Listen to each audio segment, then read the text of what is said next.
on Akoma, 87.9 in Kumasi, Union 95.1 FM in Accra, and Connect 97.1 in Takrady. And we're also live online on freenews.com. You can see Communication Minister Esla Owusu Ekufu in your shot now. All is set and everyone is waiting patiently for deliberations to begin in Parliament, so that we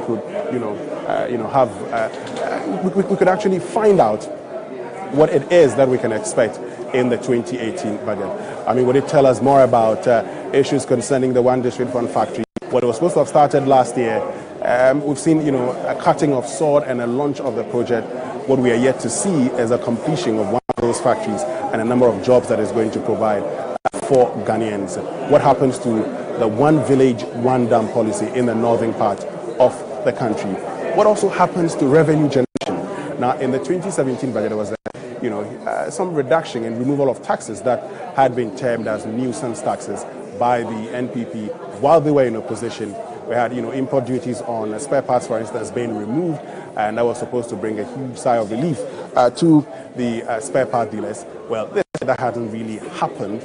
We also, had the removal of the 17.5% VAT on domestic airlines, as well as on financial services, the abolishing on levies on, KIAs that were also done in the 2017 budget. We also had the removal of, the 5% tax for real estate developers and the removal of, taxes on some selected medicines. All these things happen and has actually affected our generation of, revenue. What would happen in the 2018 budget statement? What new measures are going to be put in place to ensure that we are able to increase our revenue generation? There are those who have argued that, well, there would always be a lag effect. And so, yes, you would tell us that you're trying to, you're putting in place these measures. It wouldn't take effect immediately. And so it could take as long as 12 months, as long as 18 months, or in some instances, 24 months. Well, we'll just wait and see what will happen. But most importantly, we want to know.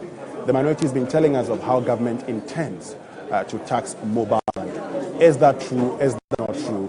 I'm sure these are some of the things that you would want to know, even as the finance minister gets ready to present the 2018 budget statement and economic policy, most importantly, from government. Now, a lot of things we also said about, ensuring that we're able to curb corruption. What happened to those policies? There are many who implementation of some of these policies. Yes, there's a talk of making sure that, procurement is sanitized, and so there's a Minister of State in charge of procurement. How is that contributing to the procurement sector? Has that helped in a reduction of pricing when it comes to our public procurements? These are things that many Ghanaians would want answers to, and these are things that we would expect to hear from the finance minister. Some of you had said, if you ask the spare parts, they've been telling us that they would want to see, government reverting to the old benchmark for VAT, not the new one, because it's more like, creating problems for them. So this is Media General's live coverage of the 2018 budget statement presentation, and as you can see, all is set in Parliament. We're just waiting for the Finance Minister Ken Ofori-Atta to present the 2018 budget statement.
Yeah, there's a cameraman.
This is Media General's live coverage of the 2018 budget statement presentation by Minister Ken Ofori-Atta, who's actually in Parliament now.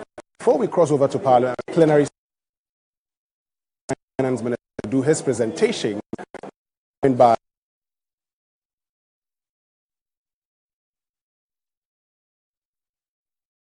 and live statistics is actually the early directors of the Institute of Statistical, Social and Economic Research.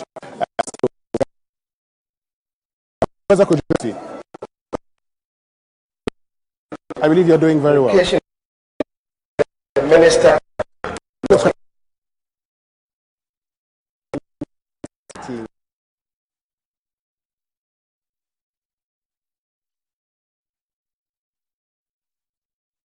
Even though we had the answer, the minister has traveled. So we will take it in the subsequent days, to tomorrow or Friday when she returns. The Speaker, in the circumstance, we'll come to item numbered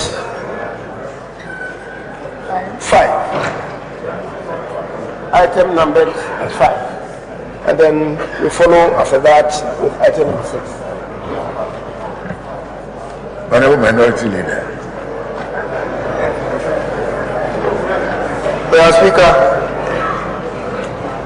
we note from what the Minister for Parliamentary Affairs and Leader of Government Business, the Majority Leader, have said that on a budget day, the Minister responsible for aviation probably knows her allocation is not even in the House. But it would have been important that where she traveled to, and then we got it advertised. And Mr. Speaker, I want to raise a strong objection to where the Attorney General is seated. And I do so because we have drawn leadership attention. Mr. Speaker, the only minister recognized by the 1992 Constitution is the learned Attorney General.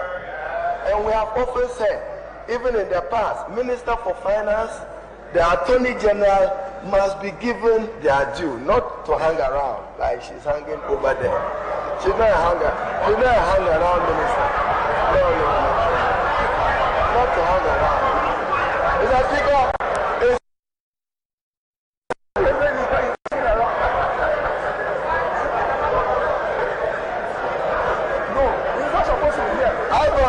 the Vice President who has come to support his bosom friend, we can understand as a member of this House, Mr. Speaker, but the Attorney General and the Minister for Finance, whatever it is, they must have dedicated seats.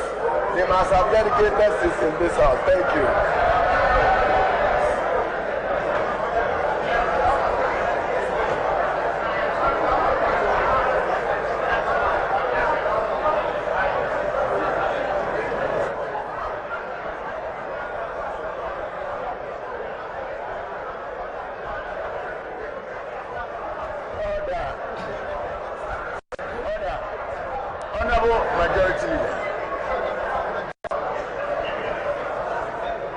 Speaker, the Attorney General is in the inner outer perimeter of the chamber, which is reserved for non-strangers in the house. Where she is seated, and she's comfortable. She has not complained to the minority leader.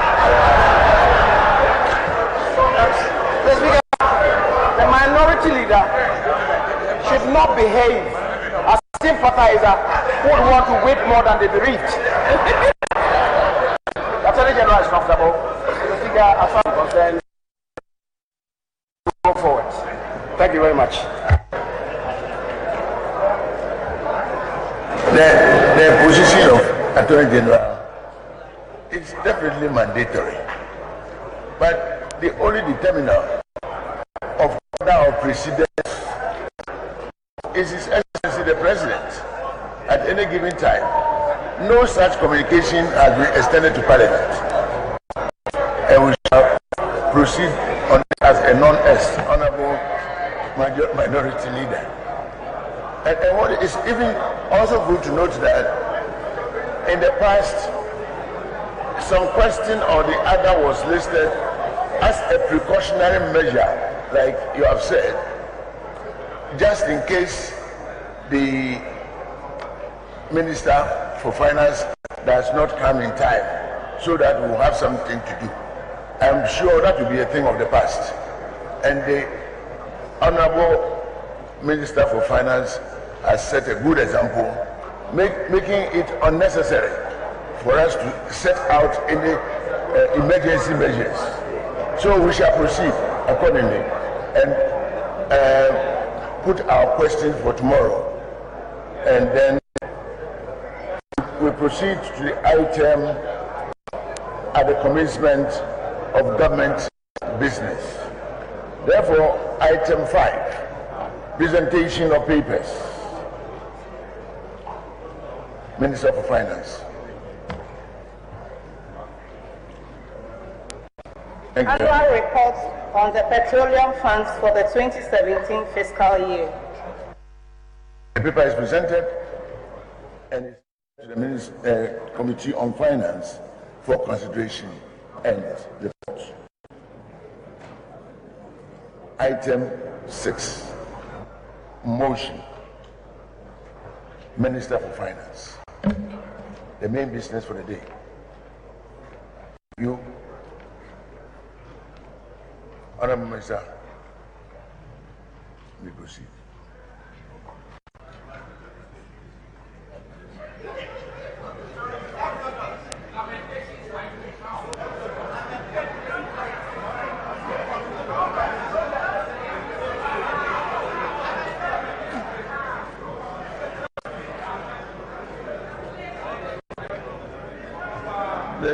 The Right Honourable Speaker, Honourable Members of Parliament,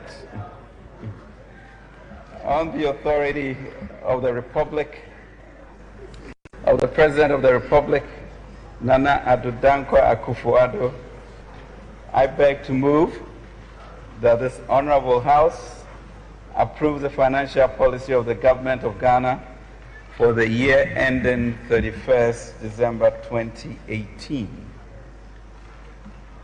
On the authority of the President and in accordance with Article 179 of the 1992 Constitution, permit me to present to this august House the budget statement and economic policy of the Government of Ghana for the 2018 financial year.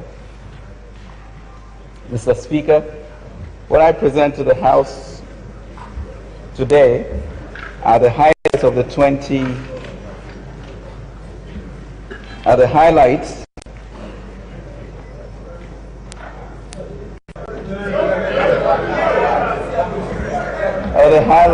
budget statement and economic policy of government for the year 2018.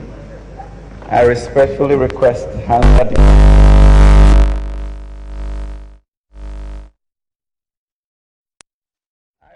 do submit to this august House the 2017 annual report on the petroleum funds in accordance with Section 48 of the Petroleum Revenue Management Act 2011 Act 815 as amended.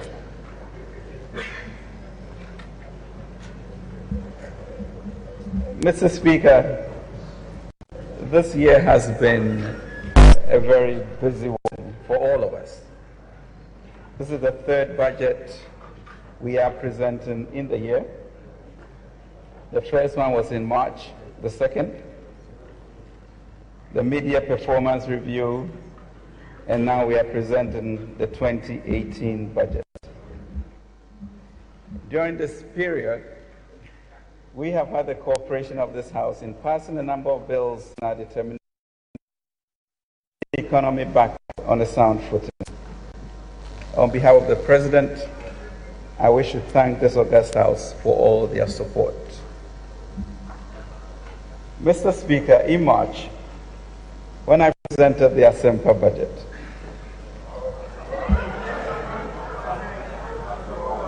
and Matthew 13,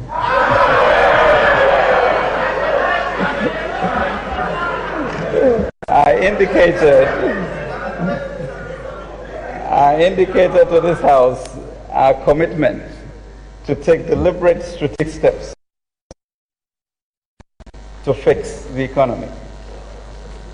Such was the crisis that we were expected to do little more than just borrow more to incur more debt, but not for the purpose of growing the economy, but rather for servicing a fast increase in debt. Thankfully, President Akufo-Addo came into office with a positive mindset and inspired all of us to see the invisible, feel the intangible,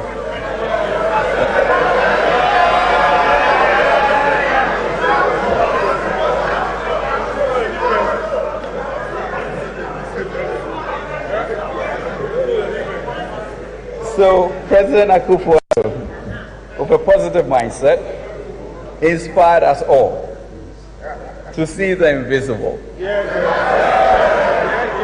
to feel the intangible, and to achieve the impossible.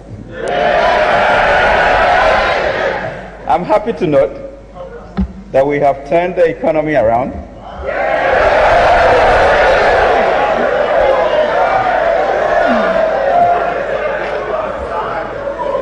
And our policies are yielding results,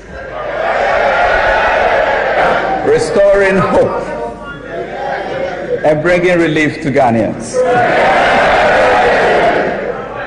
Personally, it is heartwarming when a parent runs up to you and says, "Thank you.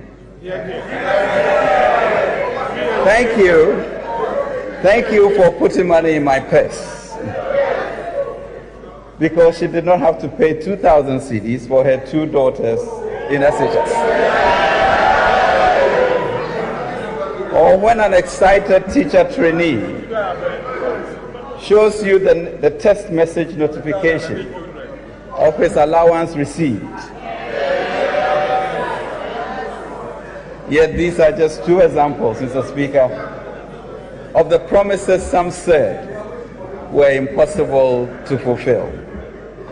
Mr. Speaker, we resolve to be fiscally disciplined and respect the limits this august House set for us within appropriation. Again, I'm glad to report that we are well on course to end the year with a fiscal deficit of 6.3% from 9.4. In fact, lower than the 6.5% contained in the budget in March. If I may add, Mr. Speaker, this is only the second time in a decade that the government has managed to stay within its budget deficit target. Mr. Speaker, a lot has been achieved by the government of President Nana Akufo-Addo, and we have achieved under 1 year what seemed impossible in 8 years. We have restored macro stability. We have renewed confidence in the economy. We have provided reliable electricity supply.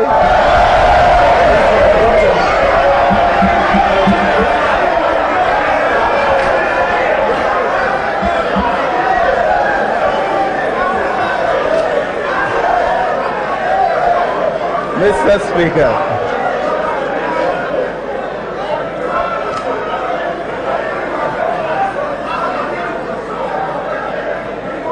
Mr. Speaker,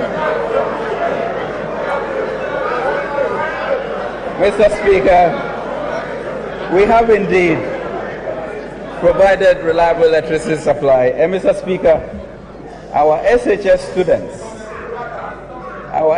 students have literally forgotten how to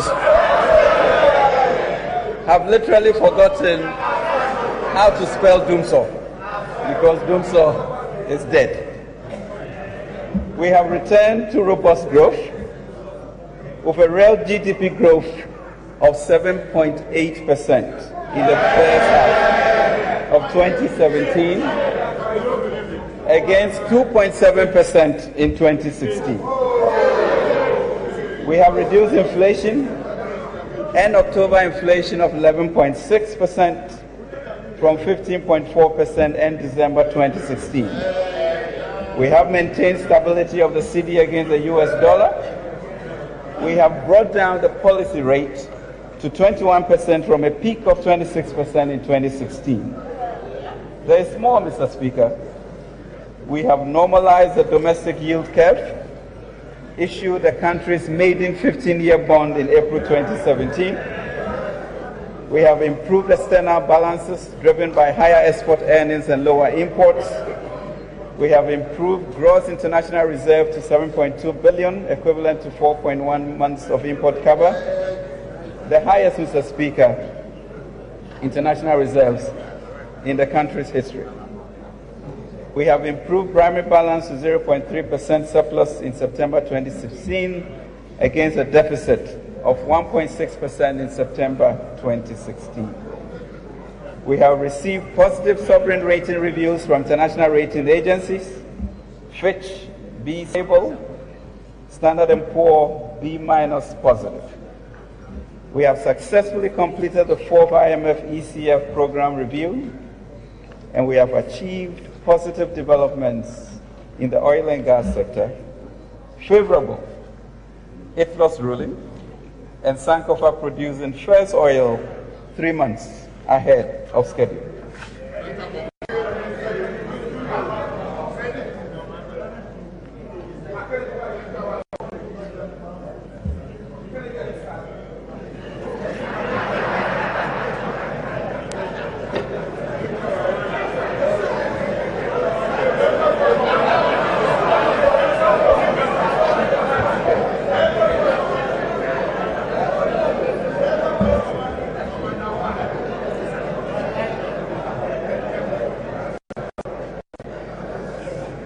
Thank you. Mr. Speaker, our commitment is to solidify these gains for as long as we remain managers of the economy. And that may be a long time. To ensure irreversibility, we are implementing the following measures to tackle some of the long-term structural issues: capping of the city funds at 25% of government tax revenue. Thank you very much for your support. Operationalization of the Treasury single account to consolidate all government funds at the Bank of Ghana. Tightening of expenditure controls in GIFMIS to minimize inefficiencies and budget overruns. Strict enforcement of the PFM Act as well as the Public Procurement Act to ensure efficiency in public procurement, and adoption of the competitive tender process, which is eliminating wastage and giving Ghanaian taxpayers real value for their money. We have successfully refinanced the first tranche of the energy sector legacy debt through the issuance of the first ever energy bond by Esla PLC.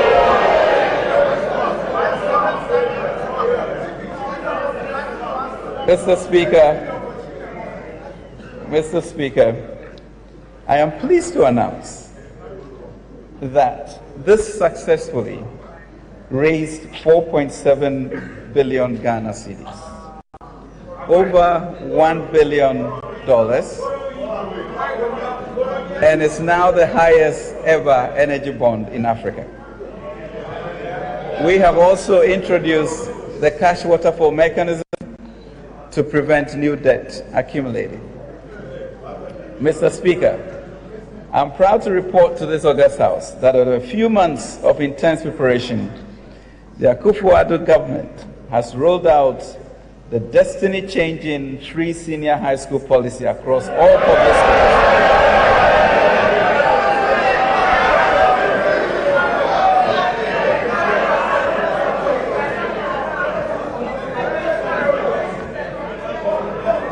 To ensure equal opportunity for every Ghanaian child.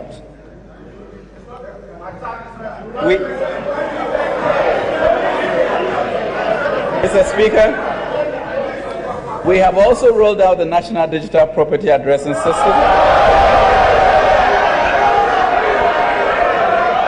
to provide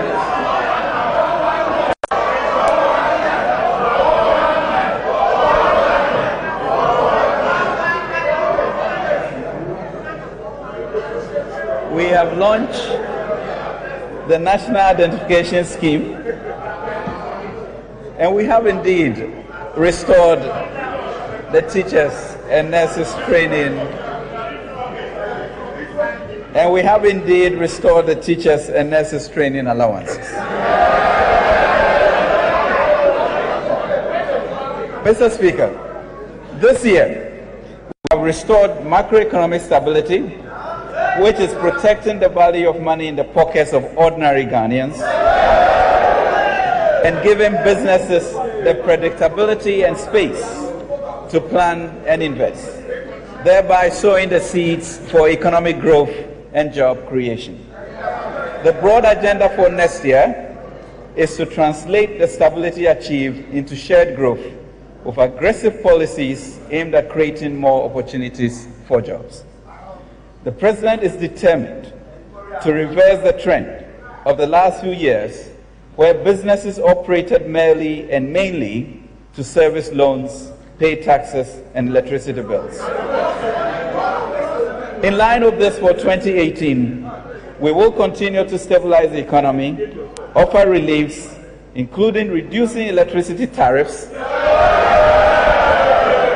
to make the private sector truly competitive and create more employment.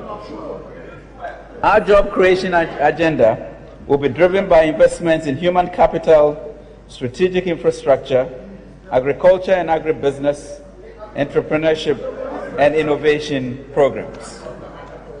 Specifically, we will vigorously continue with and heavily invest in our key policy initiatives and flagship projects such as Planting for Food and Jobs, stimulus package for distressed industries, One District, One Factory, Stone Good Development Fund, National Entrepreneurship and Innovation Program, Free SHS, National Identification Scheme, and National School Feeding Program.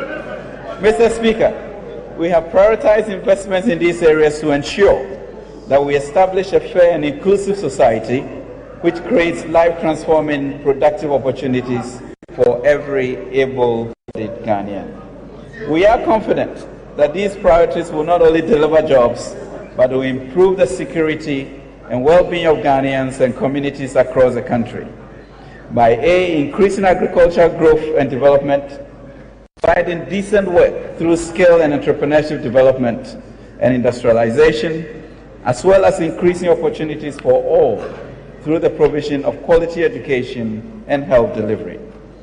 Mr. Speaker, our policy priorities for 2018 and beyond promise two vital ingredients for any serious progressive society: opportunity and prosperity. For us, the fight against poverty and unemployment is not optional. It is a national security issue. We intend to pursue this goal of building a society of equal opportunity responsibly by protecting our natural endowments and at the same time adding value to the exploitation of these rich resources under our custody. Given that our president has been honored to co-chair the UN Advocacy Group for the Global Sustainable Development Goals, Ghana is taking a leadership role with this budget in driving this sustainable transformational agenda for the Ghanaian people and also for Africa. Mr. Speaker, for a successful implementation of the SDGs, we need to involve all sectors of society. Budget cycle and make the SDGs flow through the DNA of Ghanaians in our effort to meet the 2030 targets and the embedded Paris Agreement for climate action. Mr. Speaker, the theme for the 2018 budget is putting Ghana back to work.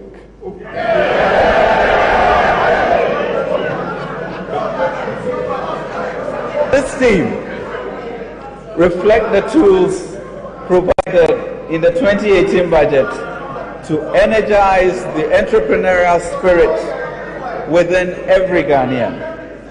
The job of the Akufo-Addo government is to assist our people with the tools and the environment to go out there to work and earn a decent living and improve their lives.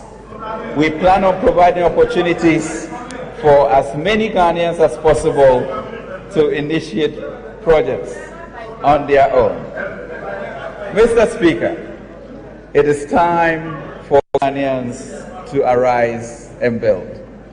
Nehemiah. It's time for all Ghanaians who put their shoulders to the wheel and to speak the same language. Then nothing, Mr. Speaker, will be impossible for us.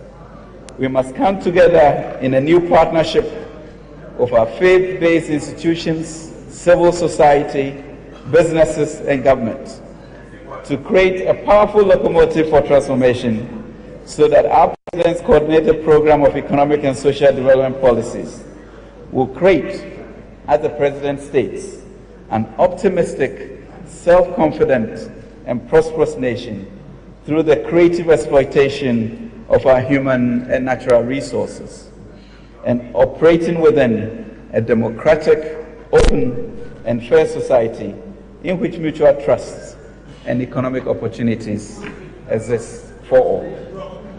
Mr. Speaker, I believe that the budget should not simply be a statement to share the national cake between different groups, but it should capture how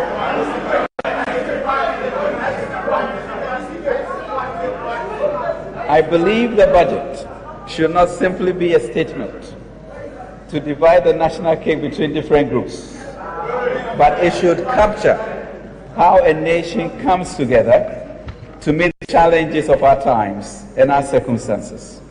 We should understand our shared sociology and values in order to discover a modern view of our Ghanaian citizenship. Mr. Speaker, in August 1950, J.B. Dankwa said,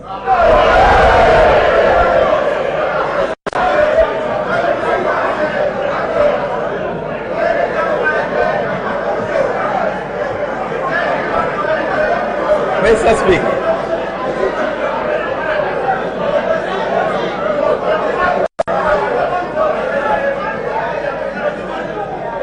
Mr. Speaker, he said, we had, it would be good to, we had neither excessive means to suffer waste, nor any time to wait. The call to relieve our country and people from a wretched existence is urgent, and our watchword in this urgency for an early answer. Mr. Speaker, we must, as a matter of enterprise culture, so that we can transform our newfound stability into productive, industrialized, dynamic, open, and responsible market. A society that eschews poverty of aspirations and with deliberateness celebrates, prepares, and challenges the youth to discover and achieve their full potential. Mr. Speaker, the President seeks to do this in this budget.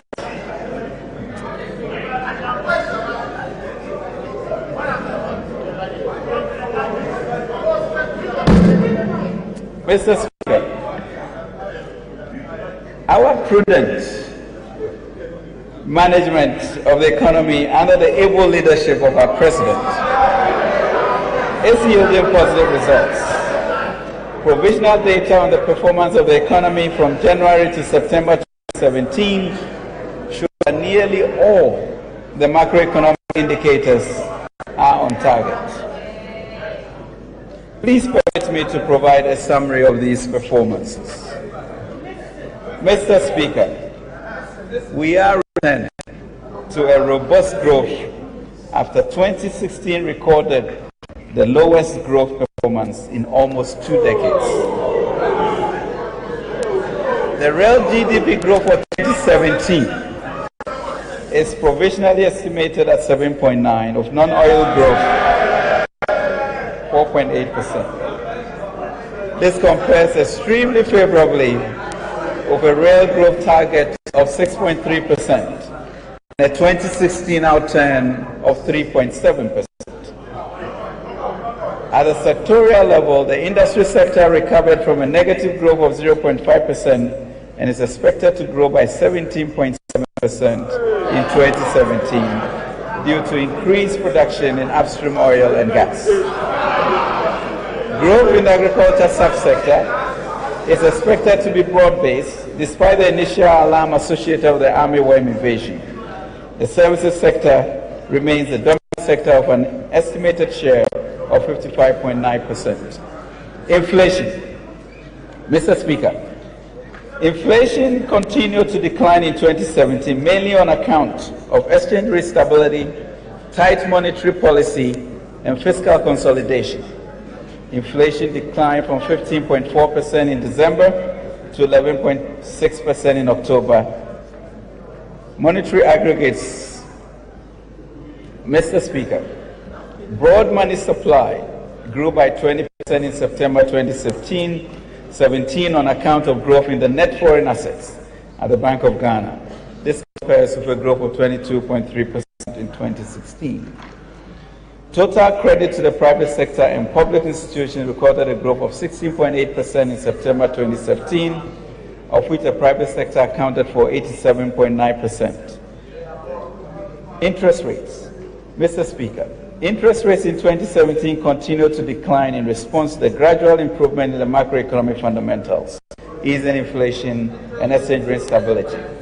The monetary policy rate was reduced in January 2017 to 21%. Similarly, money market rates broadly declined. The average lending rates of banks, however, marginally responded to the downward revision in the BOJ's policy rates and eased to 28.9% in September 2017 from 31.7% in December 2016. Mr. Speaker, the cedi remained relatively stable against the major currencies on account of improved liquidity in the foreign exchange market. As of October 2017, the Ghana cedi accumulatively depreciated by around 4% against the US dollar. Mr. Speaker, the balance of payments recorded a surplus of $379.3 million for the first 3 quarters of 2017, compared with a deficit of $1.3 billion in 2016. This improvement was mainly driven by higher export earnings and private transfers. The gross international reserves as at end October 2017, as I mentioned, stood at $7.2 billion, equivalent to 4.1 months of import cover. This compares to $4.8 billion last year, of 2.5 months of import cover for the same period last year.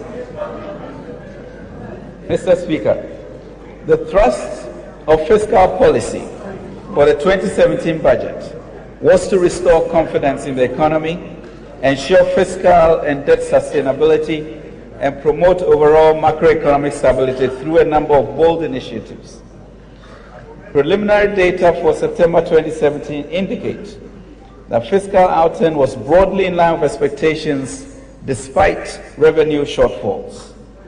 Total revenue and grants for the period fell short of target by 9.3%, an actual of 28.4 billion against a target of 31.3 billion. While expenditures, including arrear clearance, was constrained by 8.1%, an actual of 37.7 billion against a target of 41 billion.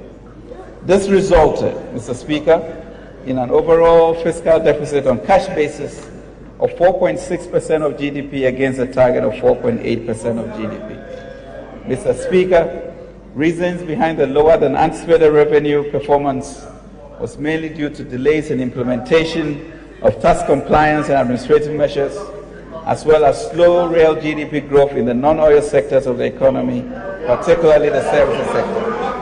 The real truth,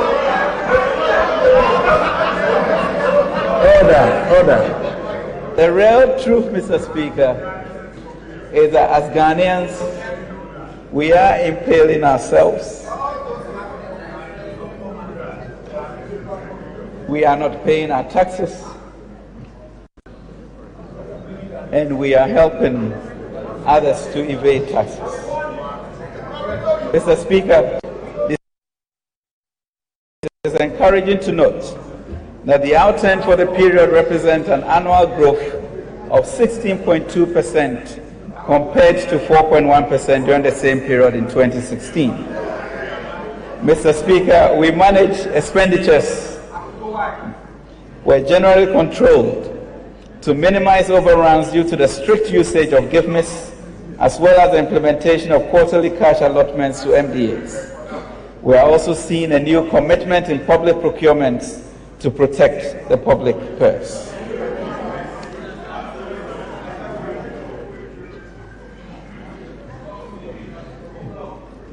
Mr. Speaker, the accumulation of expenditure arrears from the previous government remains one of the major challenges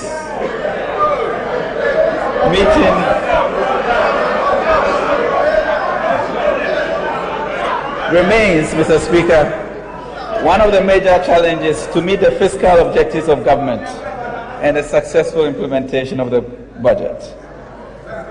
Given the negative impact of the buildup of arrears in the economy, government committed to an arrears clearance program in line with the IMF arrangement of the government of Ghana. A total amount of 3.2 billion was programmed for clearance in 2017. Of this amount, 2.3 billion was cleared by the end of September 2017. Besides the program stock of arrears, government identified a build-up in outstanding payments and claims, which were subjected to audit.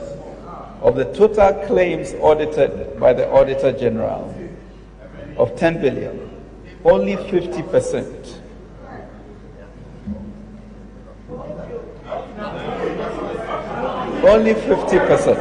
of the 10 billion were acknowledged. This, Mr. Speaker, was a level of naked abuse that the public purse was made to endure in recent years. Mr. Speaker, we have moved on. The validated claims will be cleared in due time in line with government's macroeconomic program for the medium term. Mr. Speaker, as at end September 2017, GMPC had lifted 6 parcels of crude oil on behalf of the state and transported a total of 20,545 scarps of gas to GNGC, Ghana Gas. Total crude oil lifted was 5.8 million barrels, 3.8 million barrels of Jubilee oil, and 2 million barrels of TEN oil, compared to 2.9 million barrels, all from Jubilee Field, for the same period last year.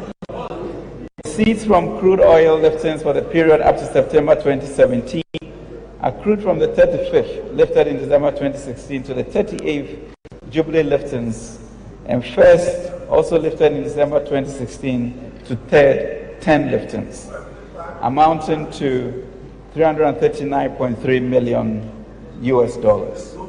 Total petroleum receipts as of September 2017 was $362.6 million compared to the receipts of $172.9 million for the same period in 2016. Mr. Speaker, on debt stock, I'd like to recall that one of the challenging economic situations that our government inherited was a ballooning debt stock which placed undue burden on the 2017 budget. Indeed, Ghana's debt to GDP ratio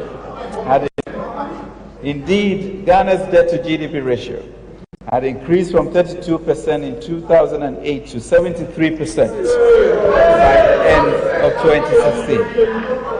This situation resulted in an increase in interest burden, with interest payments alone consuming 45% of tax revenue and 6.8% of GDP.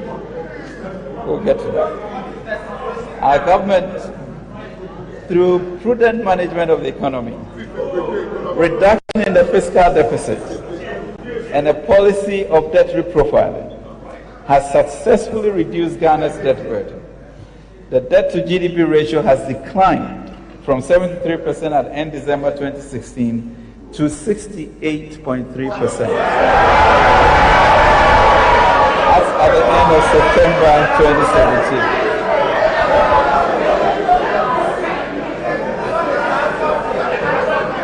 This is the first time, Mr. Speaker, this is the first time since 2006 that Ghana has witnessed a year-on-year reduction in the debt to GDP ratio. The interest burden of Ghana's debt has also been reduced. Interest payments have reduced from 45% of tax revenue to 43.8% in September 2017, with a 41.9% reduction at the end of 2017. Mr. Speaker, it's important to note that the annual average rate of accumulation over the last 4 years has declined over the last 9 months from 36 average rate increase to 13.6%.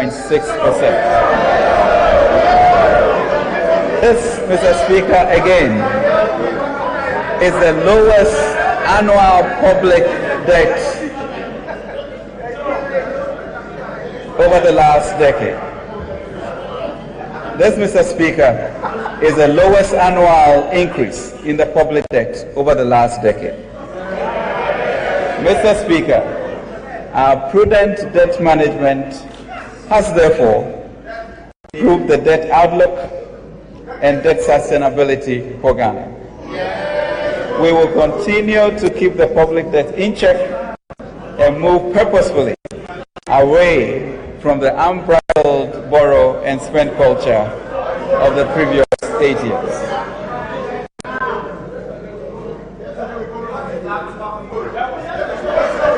Mr. Speaker,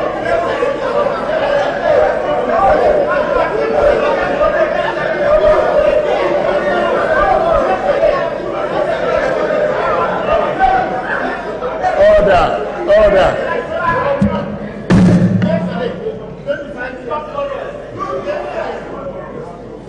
Mr. Speaker, the 2018 to 2021 budget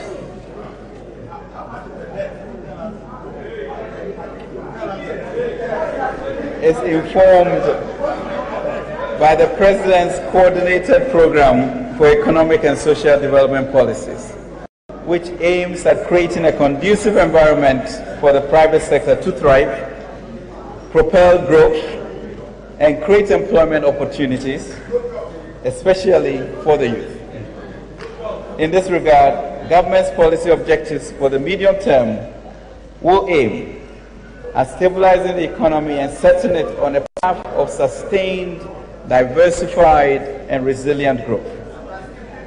Optimizing the key sources of growth in the economy on a sustainable basis, enhancing a competitive and enabling business environment for private sector-led growth, formalizing the informal sector, building a strong and resilient economy able to withstand internal and external shocks, promoting agro-industrial enterprises as the basis for the One District, One Factory initiative, and creating entrepreneurial and employment opportunities, especially for the youth.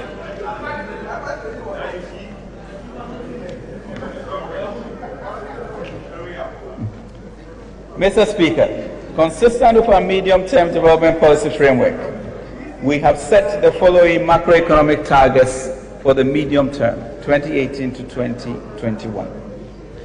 Real GDP to grow at an average rate of 6.2% between 2018 and 2020.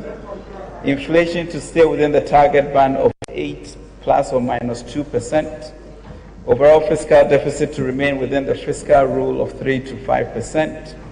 Primary balance expected to improve from a surplus of 0.2% of GDP and remain around 2% in the medium term, and gross international reserves to cover at least 4 months of imports. Mr. Speaker, based on our policy objective of ensuring macroeconomic stability and growing the economy for job creation whilst protecting social spending, the following macroeconomic targets are set for the 2018 fiscal year.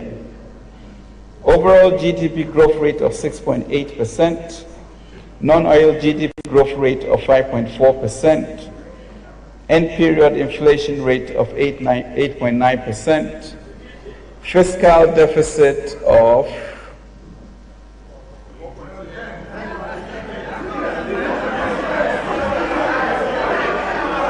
not 3.8%, fiscal deficit of 4.5%. Primary surplus of 1.6% of GDP, and gross foreign assets to cover at least 3.5 months of imports of goods and services. Fiscal sector 2018. Mr. Speaker, moving into 2018, our fiscal program is firmly anchored on the ongoing fiscal consolidation. Our prime focus is to ensure that the fiscal deficit, which remains our principal fiscal anchor, is programmed to decline to 4.5% of GDP from the projected 2017 end-year estimate of 6.3%.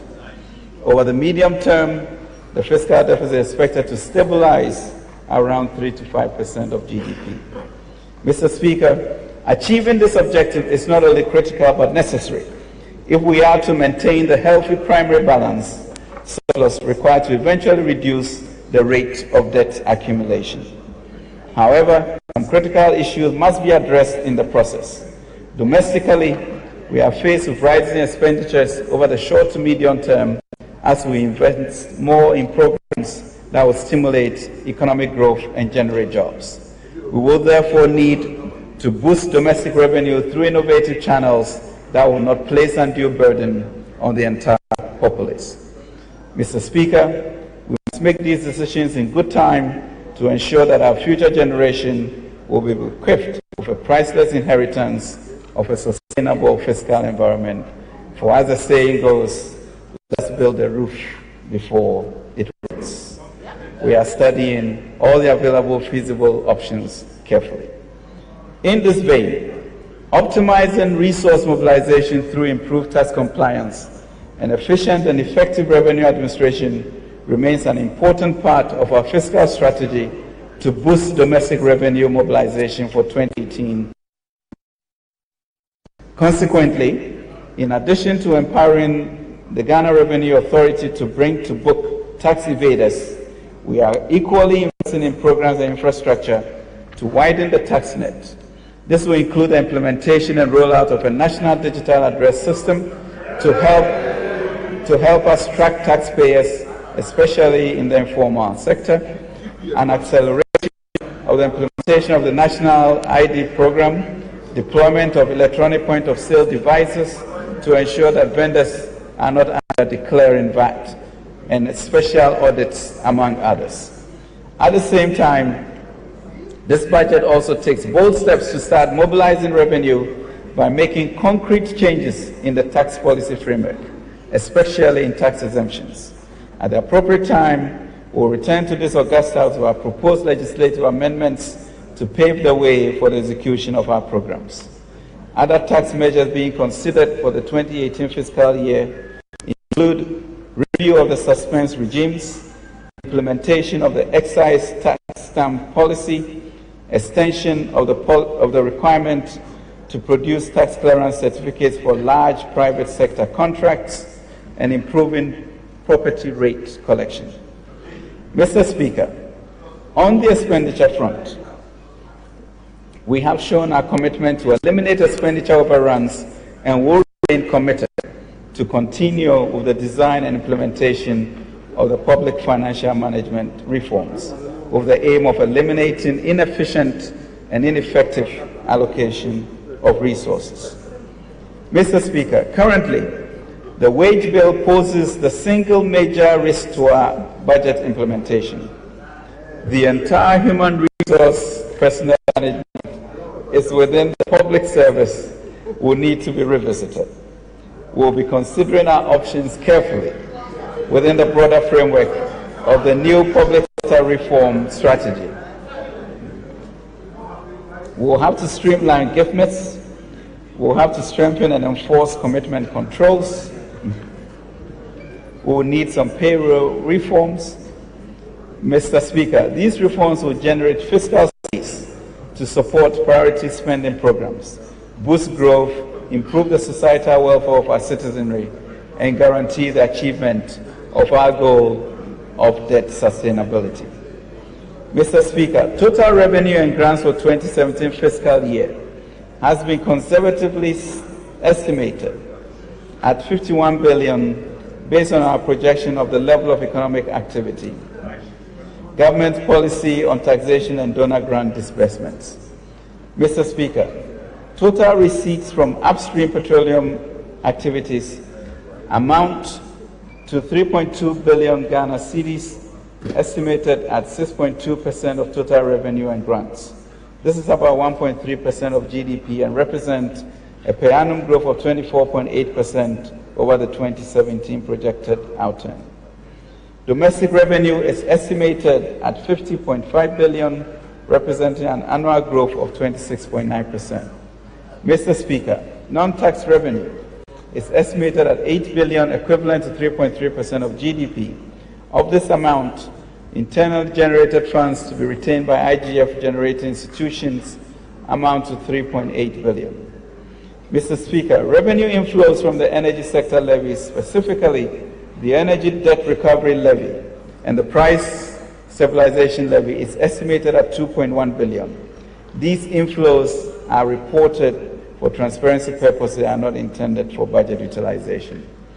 Mr. Speaker, grants from development partners mainly in support of projects are estimated at 586.8 million, equivalent to 0.2% of GDP.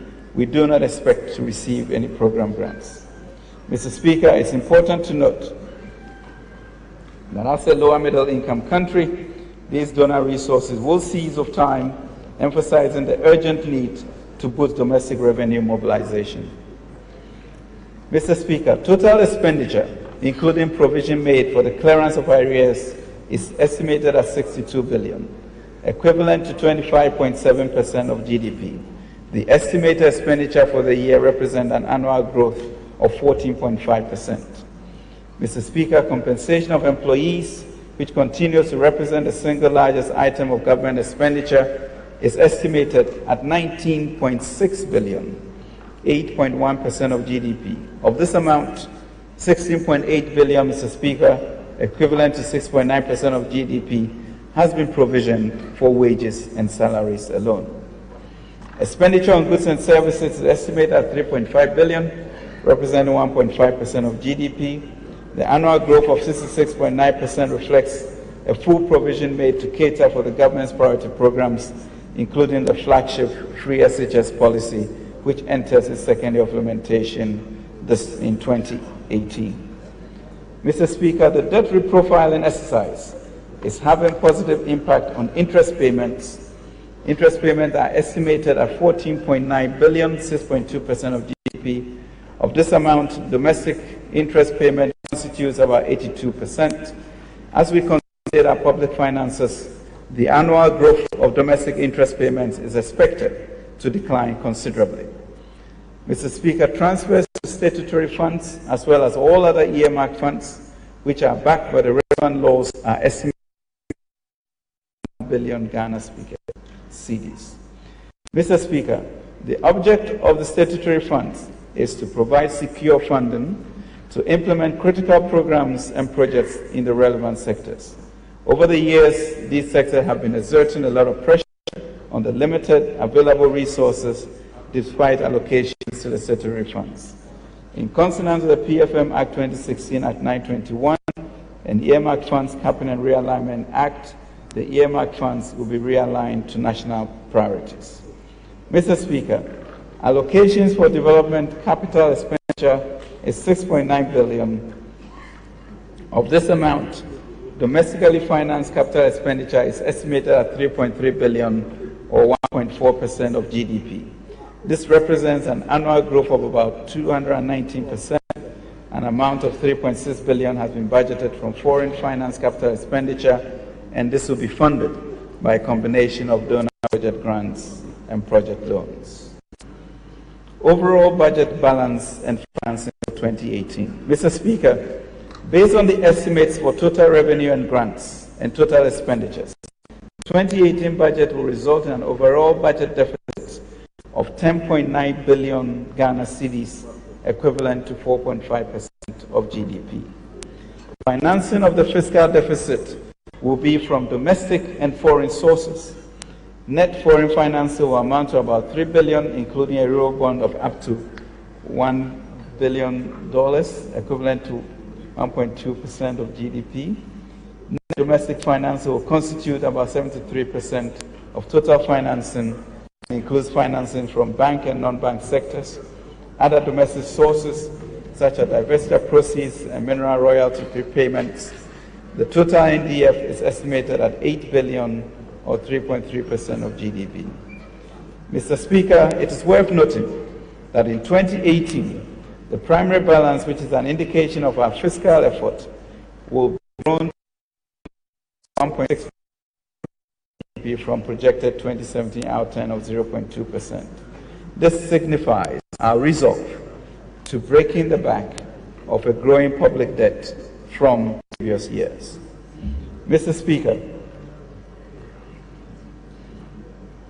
the projected benchmark crude oil price for 2018 is $57.4 per barrel, with a benchmark output of 53.25 million barrels. Similarly, the gas price for 2018 is projected at 3.94 per million scf, up from 2017 estimate of $3.03. This includes gas prices of Jubilee as well as Sankofa. The total petroleum revenue for 2018 is estimated at $669.4 million, with benchmark revenue projected at $335.86 million. Mr. Speaker, in line of Section 23(3) of the PRMA, we propose to this August House to cap the Ghana Stabilization Fund at $300 million. The reason for the capping is to use the excess amount over the cap to retire existing debt in line.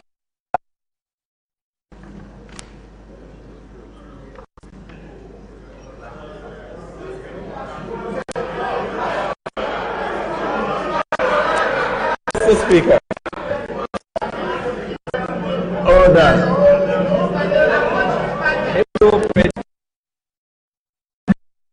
I will now present highlights of the performance for 2017 and outlook for 2018 for some of the parts of the economy.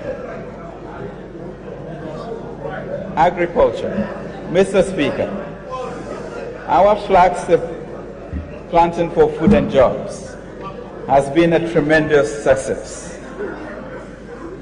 The PFJ recruited 2160 university graduates and 1070 youths to register and provide extension services to farmers across the country. To date, 200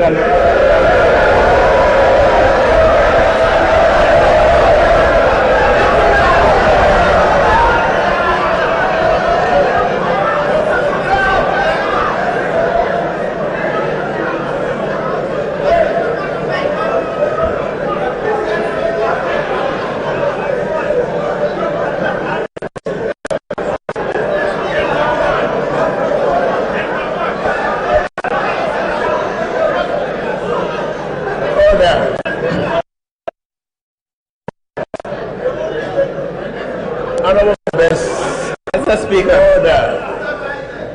our flagship Planting for Food and Jobs program has been a tremendous success. The PFJ recruited 2,160 university graduates and 1,070 To date, 201,000 farmers have registered in 21 fertilizer and 4,400 metric tons of subsidized seeds and cereal, legumes, and vegetables have been distributed to beneficiary farmers. The program also registers suppliers to distribute farm produce to public institutions across the school feeding program, the free senior high school program, prisons, defense and police, among others, to ensure availability of quality food in a timely manner in these institutions. The National Buffer Stock Company was revitalized to procure, store, and distribute the outputs from the Planting for Food and Jobs and other programs of the ministry. The company, in collaboration with the Agricultural Development Bank, registered 553 licensed buying companies. The invasion of the fall army, Mr. Speaker, was managed through distribution of chemicals to farmers, recruitment of spraying guns, and monitoring and surveillance. This intervention recovered 123,000 hectares of farmlands out of 137,000 hectares affected. A strategic stock of insecticide and other logistics will be built to ensure ready availability of chemicals during outbreaks, as well as intensification of monitoring and surveillance. In 2018, to improve livelihood of livestock farmers in all 10 regions and increase meat production, 2,000 livestock farmers will be supported with 70,000 small ruminants. The ministry will also support 6 national livestock breeding stations to produce and distribute 200 cross-bred heifers, 1,700 improved pigs, and 100,000 cockerels. To promote agricultural mechanization, 220 tractors and accessories comprising 141 maize shellers and 77 multi-crop threshers were distributed to farmers and service providers. In 2018, the ministry will distribute 200 tractors and marching implements, 1,000 power tillers and walking tractors, 30 tractor-mounted reapers, 10 tractor-drawn rear blade, 10 tractor-mounted slasher, 60 boom and orchard sprayers, 4,000 motorized sprayers, 60 mechanical and pneumatic planters, 50 cereal harvesters, 200 multi-crop threshers, 400 irrigation kits, and 100 greenhouse technology for horticulture production. The ministry, in collaboration with Ghana Irrigation Development Authority, completed a rehabilitation of the Improvement Dam and continued works on Tammany Phase 1 headworks. Stakwe, Zapalsi, Konokli, Uasi, which are at various stages of completion. To facilitate the provision of community-owned and managed small-scale irrigation facilities, especially in northern Ghana, the ministry identified 192 small dams and dugouts in 64 districts for development under the One Village, One Dam initiative beginning in 2018. In addition, 30 pumping schemes and 100 boreholes will be developed and a feasibility study conducted for water transmission lines in northern Ghana. Mr. Speaker, the $1.8 billion syndicated loan used in purchasing 969,000 metric tons of cocoa for the 2016-2017 cocoa season has been repaid. For the 2017-18 season, an amount of $1.3 billion has been raised to purchase a projected crop of 850,000 tons. The average FOB price of cocoa in the past season witnessed a 30% decline from $2,950 to $2,080. This situation compelled other countries to reduce their producer prices of cocoa. Mr. Speaker, the Akufo-Addo government, however, maintained the producer price of cocoa at Ghana cedis 7,600 per ton to minimize the harsh effects this decline in international cocoa price could have on the earnings of hard-working cocoa farmers. This price reflects 88.6% of the net FOB price, a clear demonstration of this government's commitment to enhance the welfare of cocoa farmers. Government will initiate an inducement package to take care of bottlenecks in the customary land tenure system, while government remains committed to improving road infrastructure in cocoa growing areas. There's a value for money audit to ensure that taxpayers' monies are used judiciously and efficiently. Cocoa Board, Mr. Speaker, over the past 3 years, awarded road contracts to an incredible amount of 5.1 billion Ghana cedis.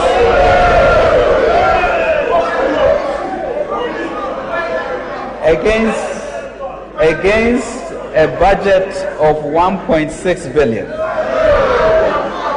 resulting in excess expenditure of over 3.5 billion Ghana cedis.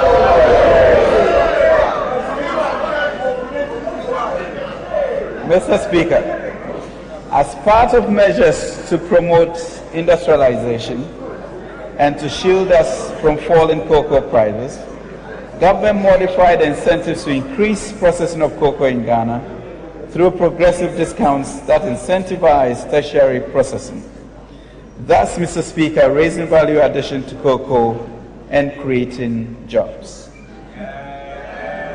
Mr. Speaker, our Cocoa Board is also in discussions with Côte d'Ivoire to begin to look at a program of managing our shared products and also looking at commodities exchange in our country.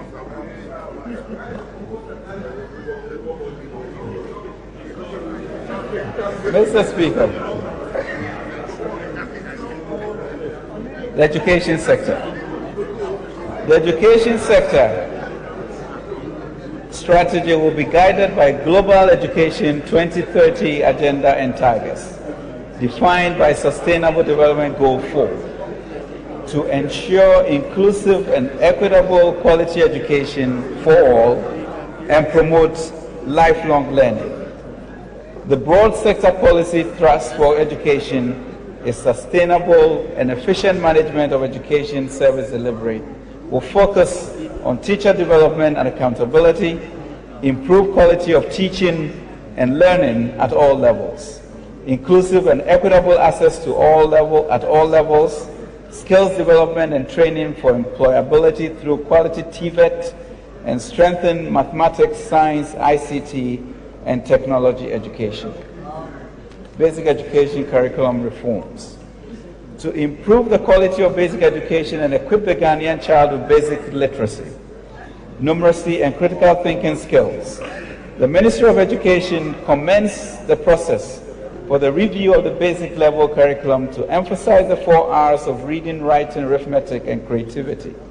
In 2018, the Ministry will complete the curriculum reforms and define national pupil standards in literacy, numeracy, and creativity. In addition, the Common National Assessment System will be implemented to measure pupil achievements against set benchmarks. In accordance with the Education Act 778, government is implementing measures to ensure continuous professional development of teachers through registration and licensing of teachers under the pre-tertiary Teacher Professional Development and Management Scheme. The pre-tertiary bill approved by Cabinet proposes the devolution of the management of basic schools to the assemblies and management of senior high schools at Ghana Education Service and Ministry of Education headquarters. In 2018, the bill will be laid before Parliament.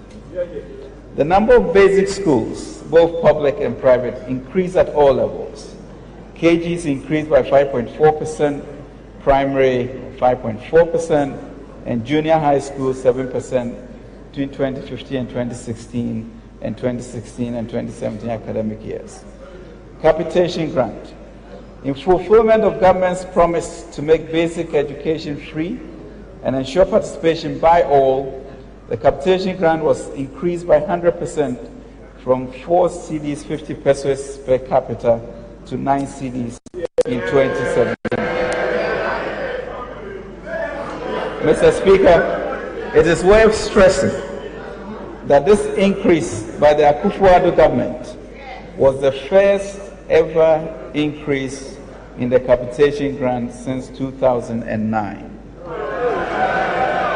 Meaning, in all the 8 years that our dear friends, our social democrats, were in office, I'm happy to further announce that there will be a further increase to 10 cedis in 2018 under this government. BEC subsidy.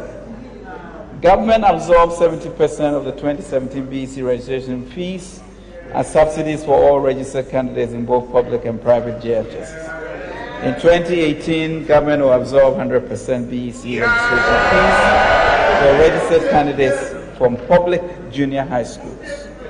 The ministry will next year begin the infrastructural works towards the introduction of the basic science, technology, engineering, and mathematics (BSTEM) program in all basic schools.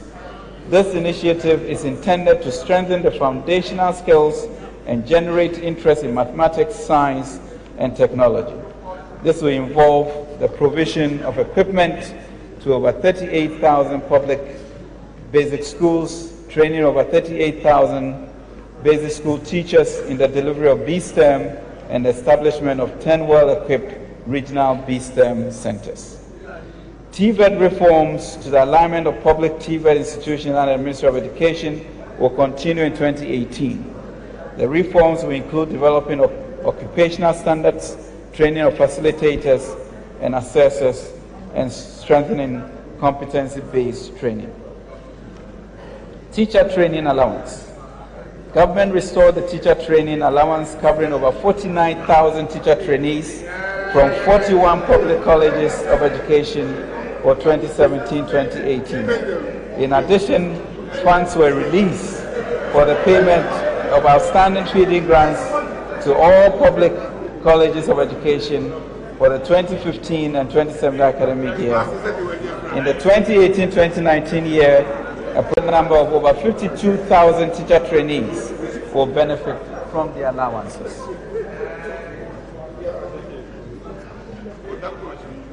A report was submitted for the enactment of a law to establish a unified commission for tertiary education to deal with policy formulation, implementation, and accreditation, among others.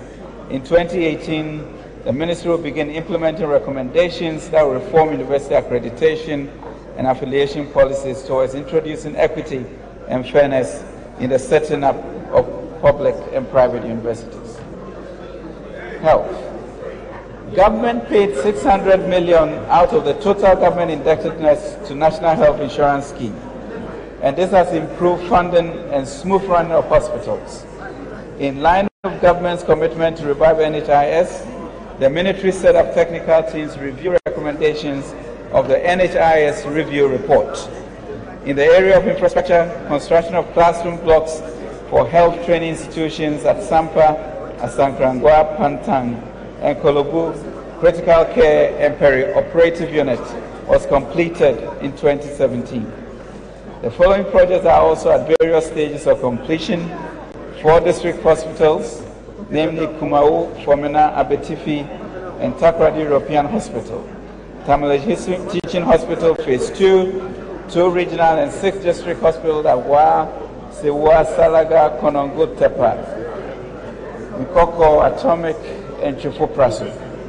10 polyclinics at Bisiasi, Gomoa, Darampong, Bimpong, Ija, Ekumfi, Nakwa, Esisunkwa, Brewa, Ekumfudi, Drama, Mankrong, and Poston, all in the central region. 5 polyclinics at Oduman, Sege, Otiano, Ashiaman, and Adenta in the Greater Accra region. The number of institutional material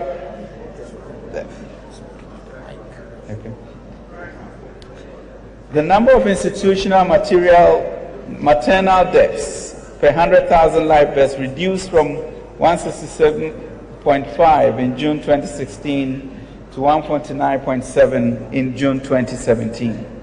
However, institutional infant mortality per 1,000 births increased from 5.8 to 7.5. Mr. Speaker, sector challenges affected the purchase of vaccines, resulting in lower than targeted immunization coverage in the first half of 2017. In 2018, the Ministry will continue to address the vaccines challenges that the country has faced over the last 8 years and develop a clear, sustainable plan for vaccines, antiretroviral medicines, in anticipation of our exit from Gavi. Mr. Speaker, the focus of health sector activities in 2018 will be directed at reducing morbidity and mortality, especially maternal and neonatal, and improving the quality of life. This will be achieved by increasing access to quality health services and improving efficiency in the governance and management of the health delivery system. In 2018, government will explore the possibility of weaning selected health agencies of government subvention. In addition, the ministry, in collaboration with other stakeholders, will develop medical tourism policy.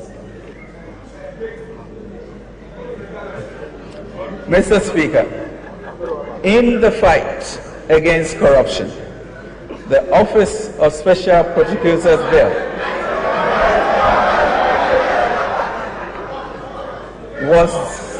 was just yesterday passed by this august House. This is a significant move in the overwhelming national desire to combat corruption. In 2018, the Office of the Attorney General's Department will operationalize the Office of the Special Prosecutor.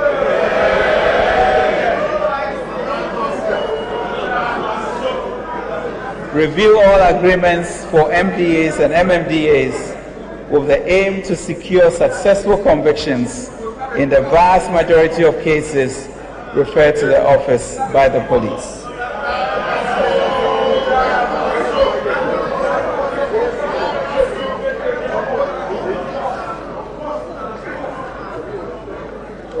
Mr. Speaker, at the heart of our government's vision for Ghana is Ghana Beyond Aid.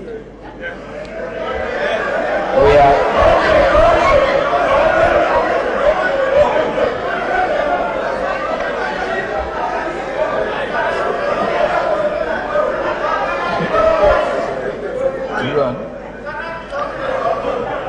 We are committed to pursuing this agenda for inclusive growth by implementing strategies, policies, and programs to grow our economy and promote the creation of good jobs at a much faster pace than ever before.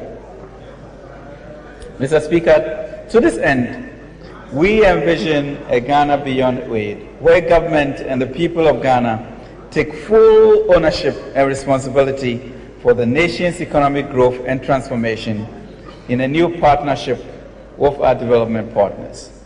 Mr. Speaker, while we greatly appreciate and will continue to welcome assistance from our external development partners, we envisage a new partnership where development assistance is targeted and strategically aligned with our national growth and economic transformation priorities, where domestic resource mobilization is enhanced through higher private savings and higher government revenues raised in a more efficient and equitable manner, where there is resolute efficiency and accountability in the use of all public resources by government, including resources from external partners, where strong support is given to the private sector, both domestic and foreign, to drive economic growth and job creation, and where our engagement with external partners transitions from one based on aid to one increasingly based on trade and strategic political cooperation. Mr. Speaker, we envision a Ghana beyond aid where within a generation, Ghana, through rapid and inclusive growth that respects gender equity, safeguards the environment, and mitigates climate risk exposure, has attained upper middle income status. This will be a Ghana where each child has the opportunity to graduate from at least a senior secondary school or polytechnic and be equipped with the skills to succeed in the modern workplace. A Ghana of an economy based on transformed and highly productive agriculture, a dynamic and competitive manufacturing sector, and high-value services that provide productive employment opportunities for all our young people entering the job market. A Ghana where no one has to go hungry and everyone has access to the necessities of life, including good health care, water, and sanitation in line with the SDG goals. A Ghana that provides reliable and affordable supply of infrastructure, especially power. A Ghana that is a hub for manufacturing, airline services, financial services, education, health, and other high-value modern services. A Ghana that is the preferred location for international businesses that are operating in mutually beneficial linkages with vibrant local businesses and servicing the rest of Africa and the global market. Mr. Speaker, we can do this and we will do this.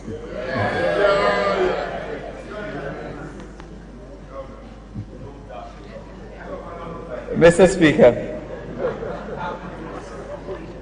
I have every confidence that with all of us working together under the President's leadership, we can march forward to a Ghana beyond aid in a new, more mature and mutually beneficial relationships with everyone and advance towards our national vision of building an optimistic, self-confident society. Policy initiatives. Mr. Speaker, government made a commitment in the 2017 budget statement and economic policy to structurally transform the economy through investment in agriculture, development of strategic infrastructure, investment in human capital, and a deliberate push towards industrialization with active private sector involvement to create jobs and wealth and improve incomes, thereby improving the standard of living of the Ghanaian. Mr. Speaker, to achieve this transformation, we'll continue with the implementation of our flagship programs and initiatives commenced in 2017 and also outline new initiatives for implementation in 2018. Mr. Speaker, government promised in the 2017 budget to remove some taxes to free additional capital for businesses and provide relief to consumers. In line with this, the taxes, as you know, were duly abolished.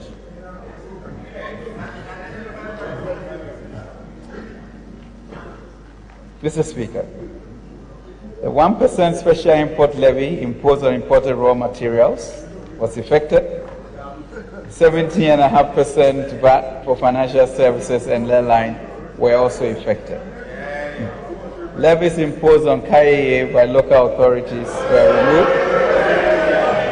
Special petroleum tax reduced from 17.5 to 15. Others include exemption from tax gains from realization of securities listed on the Ghana Stock Exchange for a period of 5 years. The following tax measures were also implemented. As part of measures to streamline tax exemptions, government piloted a refund policy based on the lessons learned.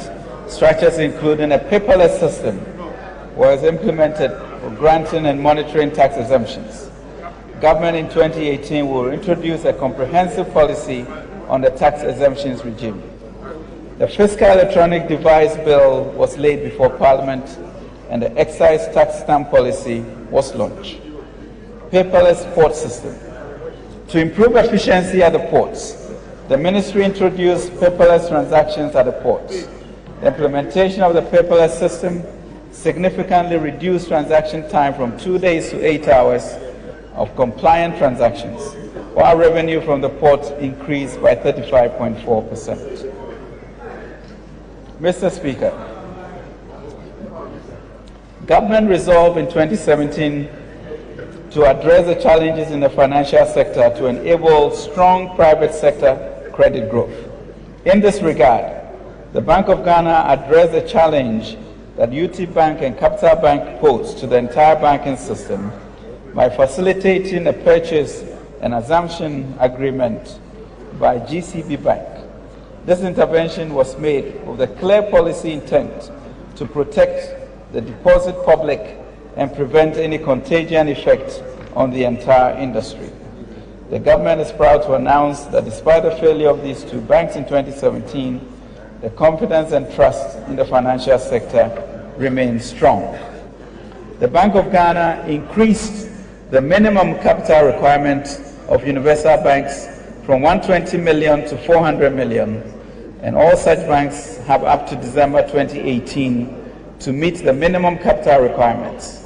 This was done to ensure that these banks have more capacity to lend to businesses, especially within the purview of their single obligor limits, which the Bank of Ghana must enforce strictly. Mr. Speaker, government streamlined ESLA flows to accommodate all the existing legacy debts owed by the energy sector firms to banks and suppliers, and took steps in issuing a successful ESLA-backed bond to pay all these debts. This initiative is important in resolving the liquidity challenges faced by the banks and will enable stronger credit to the private sector, especially as banks' non-performing loans improve. Government also prepared the payment systems and electronic transfer bills to support transition from cash-dominant to cash-light economy. In 2018, this bill will be laid before Parliament. IPEP, Infrastructure for Poverty Eradication Program.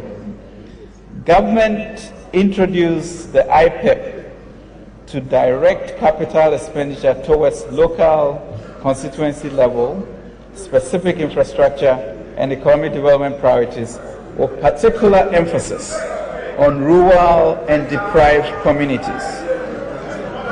In this regard, the Ministry of Special Development Initiatives was created to provide oversight and strategic direction for the implementation of IPEP.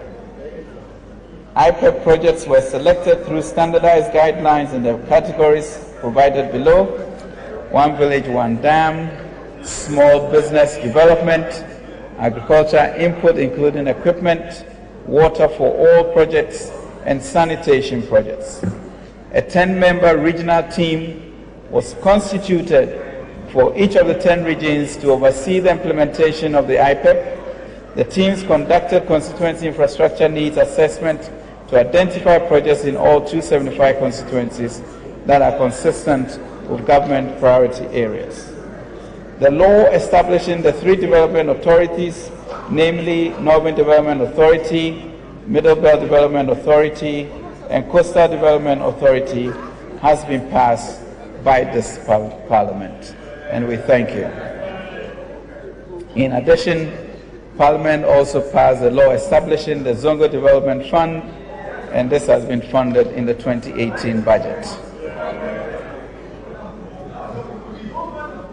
Industrializing Ghana from the ground up.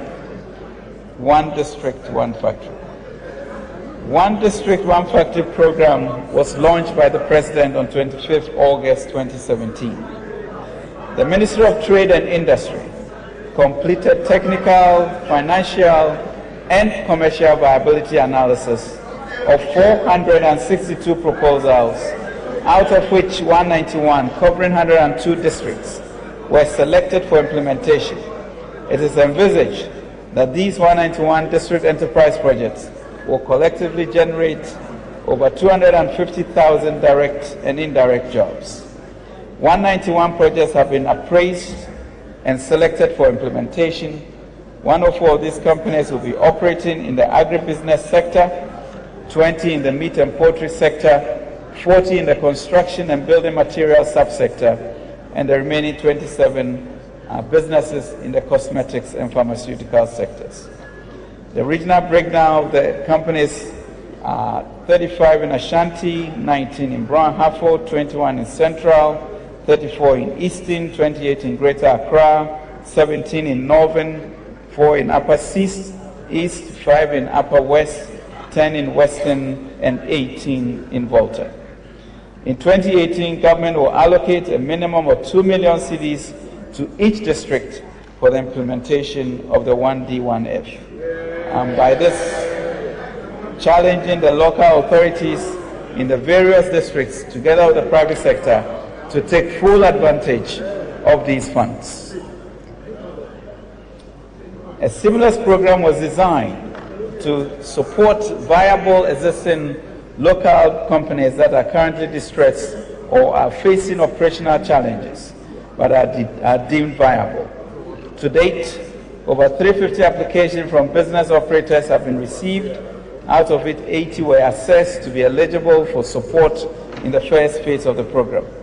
The second phase will involve the provision of a stimulus package consisting of technical and financial support to these eligible companies.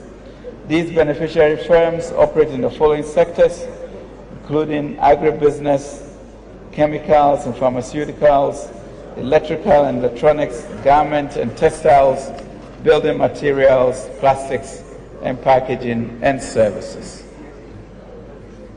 Building an entrepreneurial nation.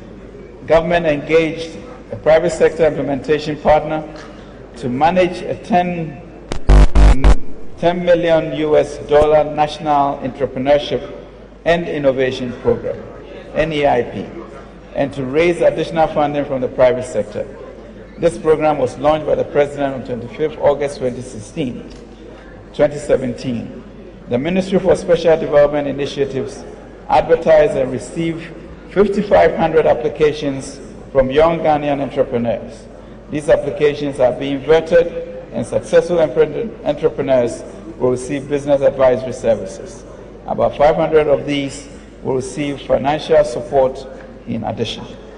Each enterprise will employ a minimum of 12 people.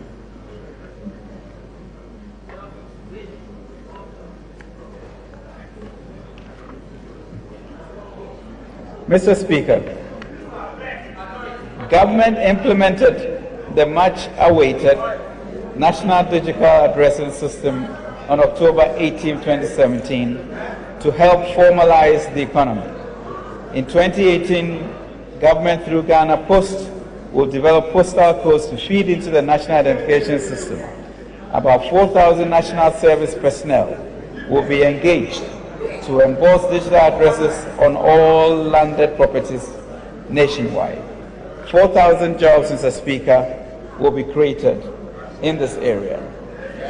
National Identification Program. Mr. Speaker, after 8 long years of inaction, the National Identification Program was revived, and on 15 September 2017, the first Ghana card was issued to His Excellency the President. The National Identification Authority will commence issuing the Ghana card after the amendment of the National Identification Authority Act 2006, Act 707, and subsequent passage of the relevant legislative instrument. It will be the first ever multi-purpose card issued in Ghana to support government's efforts of formalizing the economy. Care is being taken to ensure coordination with all other related identification initiatives to prevent waste of resources and maximize government's investment. Mr. Speaker, measures were put in place to strengthen commitment controls and ensure that expenditures match revenue inflows to sanitize public expenditure management.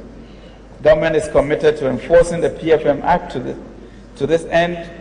Draft regulations to operationalize PFM are being finalized and will be presented to this August House in 2018.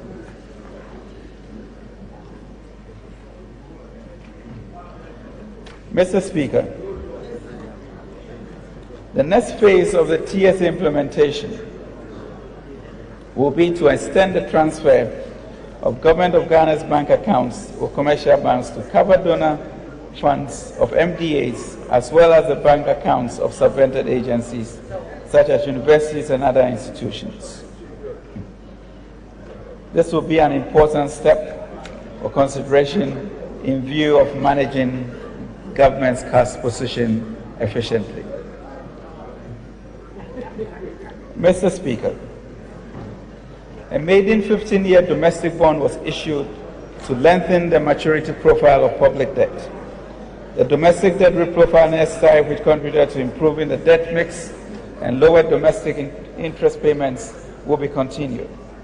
And the next phase of the liability management program will include external debt reprofiling based on market conditions, issuance of Eurobonds and use of some of the proceeds for reprofiling more expensive domestic debt, creation of benchmark domestic bonds through tap-ins rather than new issuance. This will improve secondary market trading, improving liquidity and reducing yields on the domestic market, exploring the opportunity to deepen domestic market by making domestic bond more tradable on the international market. Mr. Speaker, as we are all aware, a major source of corruption has been with malfeasance in public procurement and extensive human interface in the provision of public services. In this regard, a number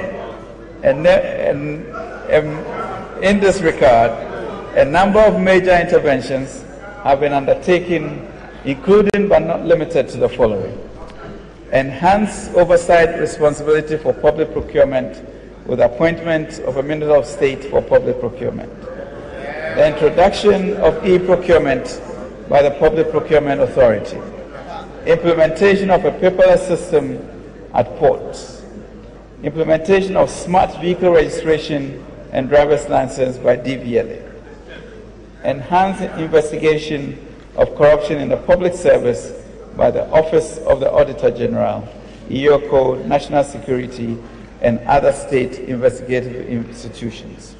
Methodical and thorough investigations are being conducted to avoid claims of witch hunting.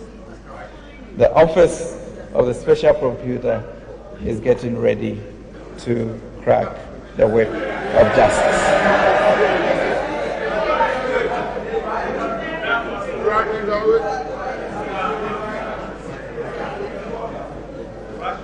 Mr. Speaker, infrastructure development and job creation. Mr. Speaker, the Akufo-Addo program for economic transportation is a three-pronged economic development program that would accelerate investments in agriculture, strategic infrastructure, and industrialization. Under the program, we will modernize agriculture, improve production efficiency, achieve food security, and increase profitability for our farmers. The plan is to invest in the entire agriculture and agribusiness value chain, which will create new businesses and job opportunities in the sector. Mr. Speaker, government will also invest in infrastructure that supports the opening up of the major agricultural zones of the country, in energy and related infrastructure to accelerate the industrialization agenda of government. Significant investments will be made in the road and rail sectors of the economy to facilitate trade and the investment of goods and people. The Akufo-Addo program for economic transportation will abolish duties on some agricultural produce, processing equipment and machinery, support the development of agribusiness startups, provide a 400 million fund to de-risk agriculture and agribusiness sector through sustainable agricultural financing and crop insurance schemes, provide 400 million fund to de-risk agriculture, increase the pace of agricultural mechanization, provide specific technical assistance and tax incentives to support agro-processing, packaging, and market assets, launch a major pension scheme for cocoa farmers, ramp up investments under the Planting for Food and Jobs, develop modern storage facilities through the One District, One Warehouse program, implement a grant funding facility for agribusiness startups, launch the commodities exchange, and open up key food basket loans through road construction and irrigation projects. Over the next 3 years, the following roads and bridges will be constructed. Anwian Kwanta Obuase, Ninahen Awiseso, Ninahen Chechere, Asuponi Rails, Ekutuase, Kadoase, Akwase, Kasotie Junction, Wulugu Pasenkuwa, Laura Hantumu, Nandon Hamele, Tamale Karaga Kushiegu, Bumbrugu Nalarego, Chifu Praso, Dunkwa Onofen, Inkoko New Abrim, Ofuase Akemodan, Elubu Asemkro Enchi, Kasekrom Adiambra, Penakrom Futo, Aquacrom Amisano, Avehohoi, Tamale Solaga, Inquanta Damango, Atebubu Kwame, Danso, Confuanoche Bepai, Tamale .7 interchange, Swame interchange, PTC interchange, Aboya Bridge, Yape Bridge, Wape Bridge, Laura Dekwe Bridge, Primamiswa Bridge, and 99.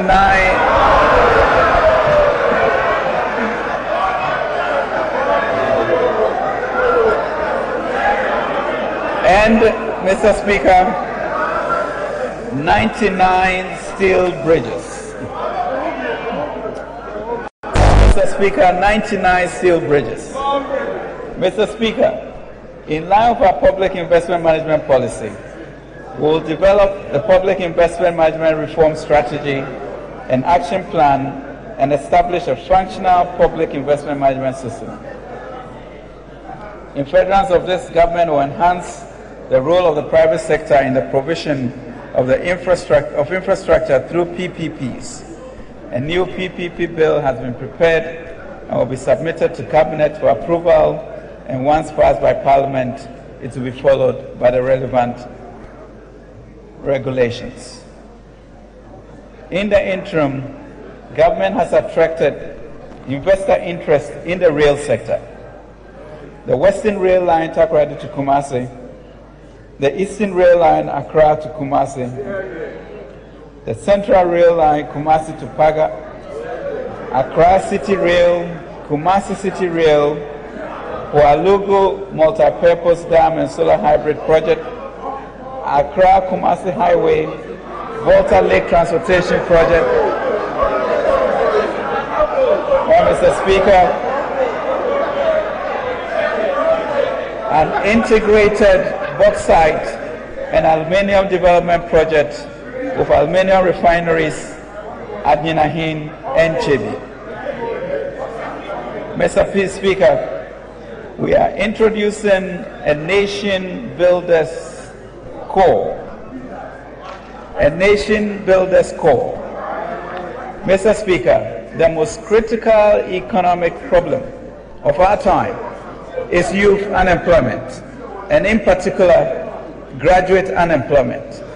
Available data from ISA in March 2017 revealed that only 10% of graduates find jobs after their national service, and it can take up to 10 years for a large number of graduates to secure employment.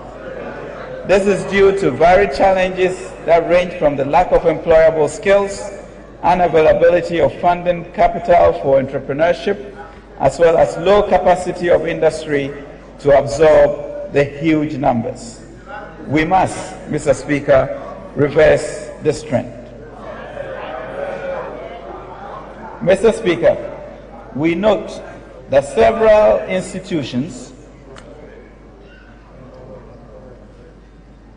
transition programs run under the various government institutions and agencies, including the Ministry of Local Government and Rural Development, the National Vocational and Technical Institute, Council for Technical and Vocational Education and Training, COTVET, Youth Enterprises Support, and the Youth Employment Authority have targeted non-tertiary graduates. With this background, our government is proposing a new jobs program, the Nation Builders Corps, to focus on graduate unemployment. The Nation Builders Corps program will be a major government initiative to address livelihood empowerment and graduate unemployment to solve economic and social problems. The focus of the initiative will be solving public service delivery in health, education, agriculture, sanitation, and drive revenue mobilization and collection at GRA. The objective of this program will be to provide employment, improve skills and employability, improve public service delivery, improve government revenue mobilization.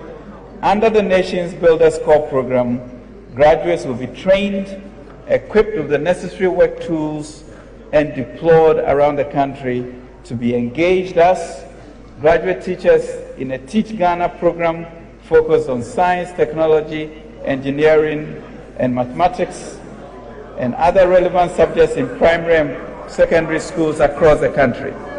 Sanitation inspectors in a Clean Ghana program focused on enforcing sanitation laws and inspection to ensure clean communities. Trained nurses and other healthcare workers in a Heal Ghana program that will provide healthcare delivery to deprived and rural communities across Ghana. Trained agriculture, extension, and other allied workers in a Feed Ghana program that will provide extensive support to farmers across agricultural value chains.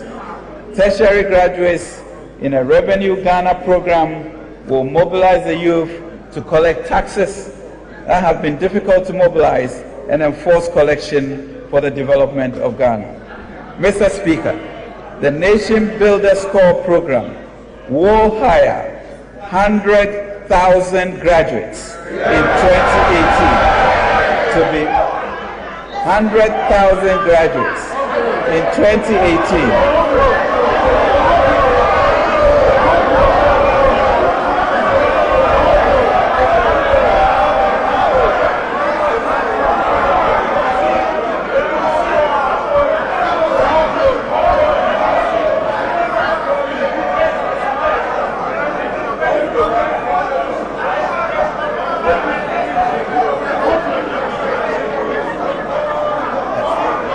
Mr. Speaker, Mr. Speaker,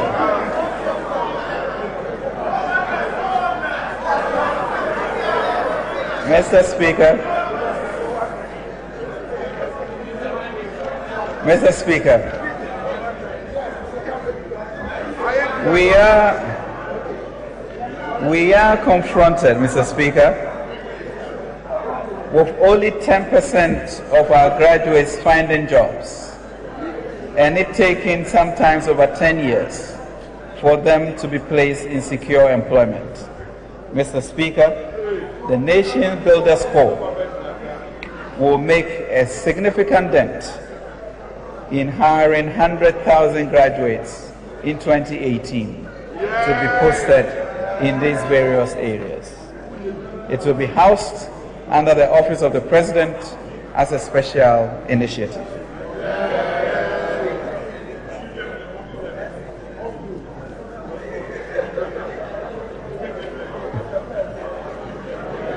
Mr. Speaker,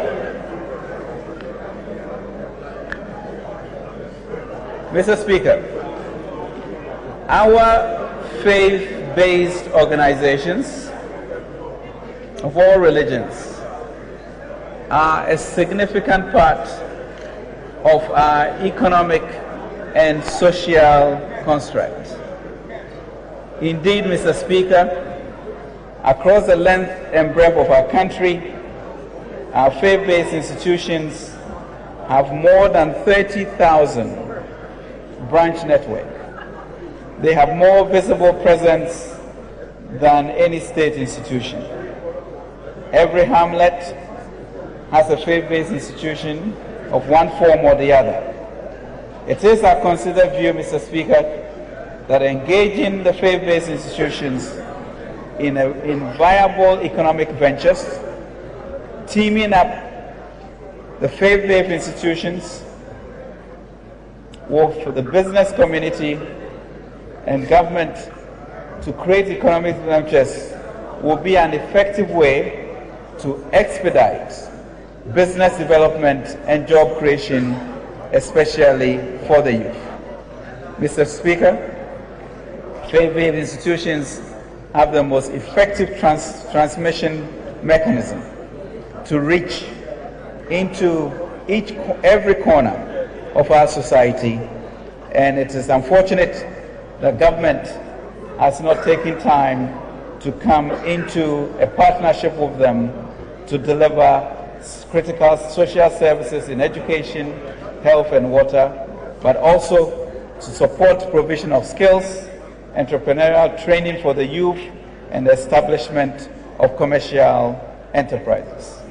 Mr. Speaker, we are confident that this new paradigm will yield incredible results with regards to social services and also the promotion of enterprises in the various districts in our country. Mr. Speaker, energy sector policy initiatives. Mr. Speaker, we have all too soon forgotten how the menace of Dumsor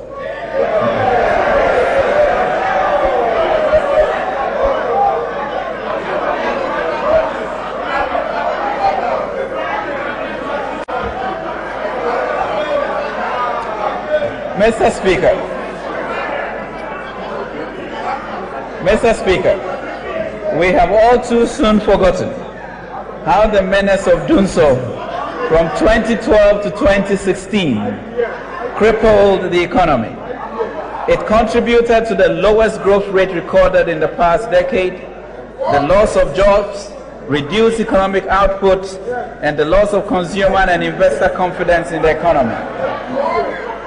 Doomsday, Mr. Speaker, was also compounded by high electricity tariffs, increasing the cost of doing business in the country. Mr. Speaker, during the 2016 election campaign, His Excellency the President, Nana Akufo-Addo, promised Ghanaians that with prudent management of the economy, the MPP government would ensure that electricity tariffs are reduced.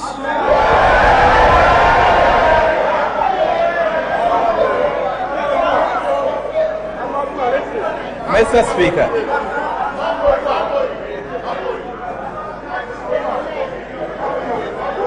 the President promised Ghanaians that with prudent management of the economy, the MPP government will ensure that electricity tariffs are reduced. In fulfillment of this promise,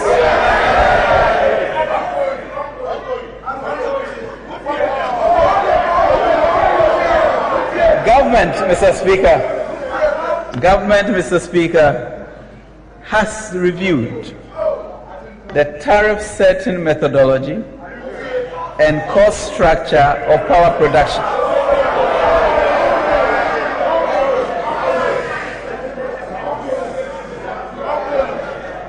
This review, Mr. Speaker, has resulted in recommendations that will be made to PURC.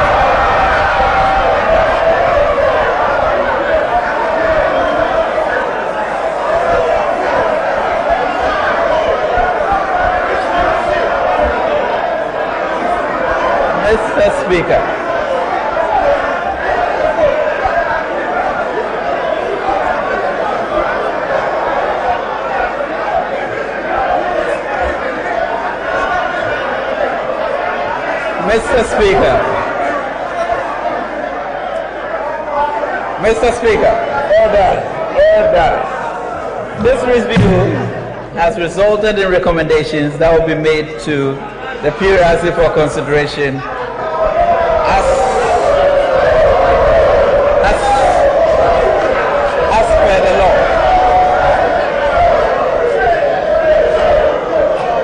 In this regard,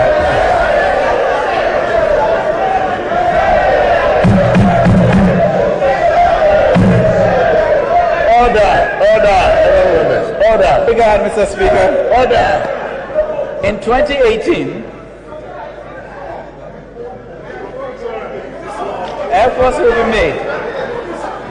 will be geared towards keeping the lights on at affordable rates to consumers, particularly industries and small businesses, through reform and policy interventions over a 2-year period.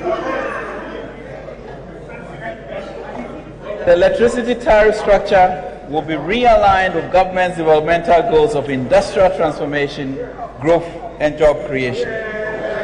To give relief to the poor, whose individual consumption actually falls in the subsidized lifeline category, but who live in a compound house, the existing 4-tier tariff classification of residential consumers will be collapsed into lifeline and non-lifeline consumers in phases. On the basis of these interventions, if government's recommendations to PURC are accepted, consumers will be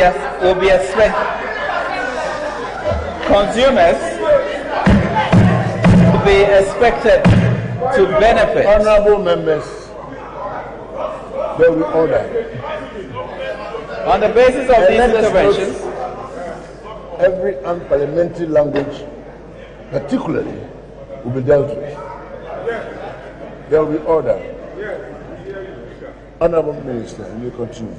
Thank you, Mr. Speaker. On the basis of these interventions, consumers will be expected to benefit from reductions in electricity tariffs. The expected average tariff reduction across various customer categories will be as follows. Average reduction for residential 13%. Average reduction for non-residential, 13%. Special load tariff, low voltage, 13%. Special load tariff, medium voltage, 11%. Special load tariff, high voltage, 14%. This is industry. High voltage mines, 21%.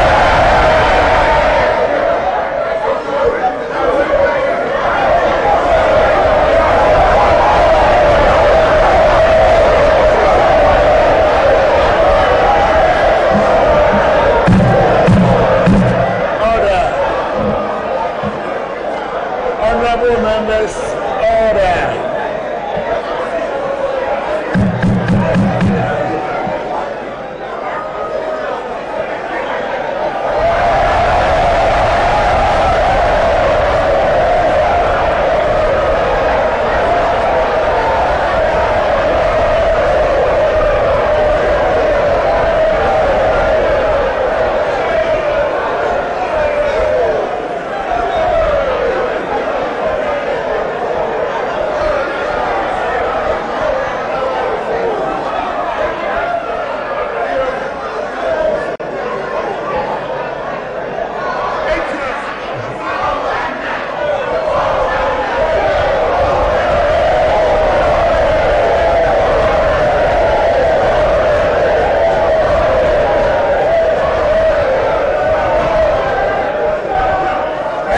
Speaker.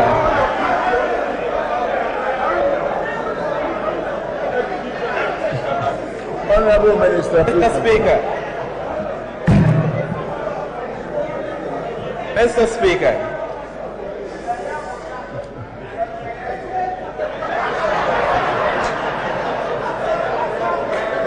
Mr. Speaker, consistent. Mr. Speaker, improving domestic revenue mobilization. Mr. Speaker, consistent with government's objective of ensuring fiscal consolidation without compromising growth, as well as our resolve to consolidate our lower middle income status and move towards middle income status, and eventually wean ourselves from donor dependency, the need to significantly improve our domestic resource mobilization has become imperative. There is therefore the need to reverse the flat trend on tax to GDP ratios in the last few years. Mr. Speaker, in doing so, we will keep a balance across all sources of revenue and improve burden sharing across taxpayers using the most equitable and efficient administrative procedure and make the tax system more transparent and fair.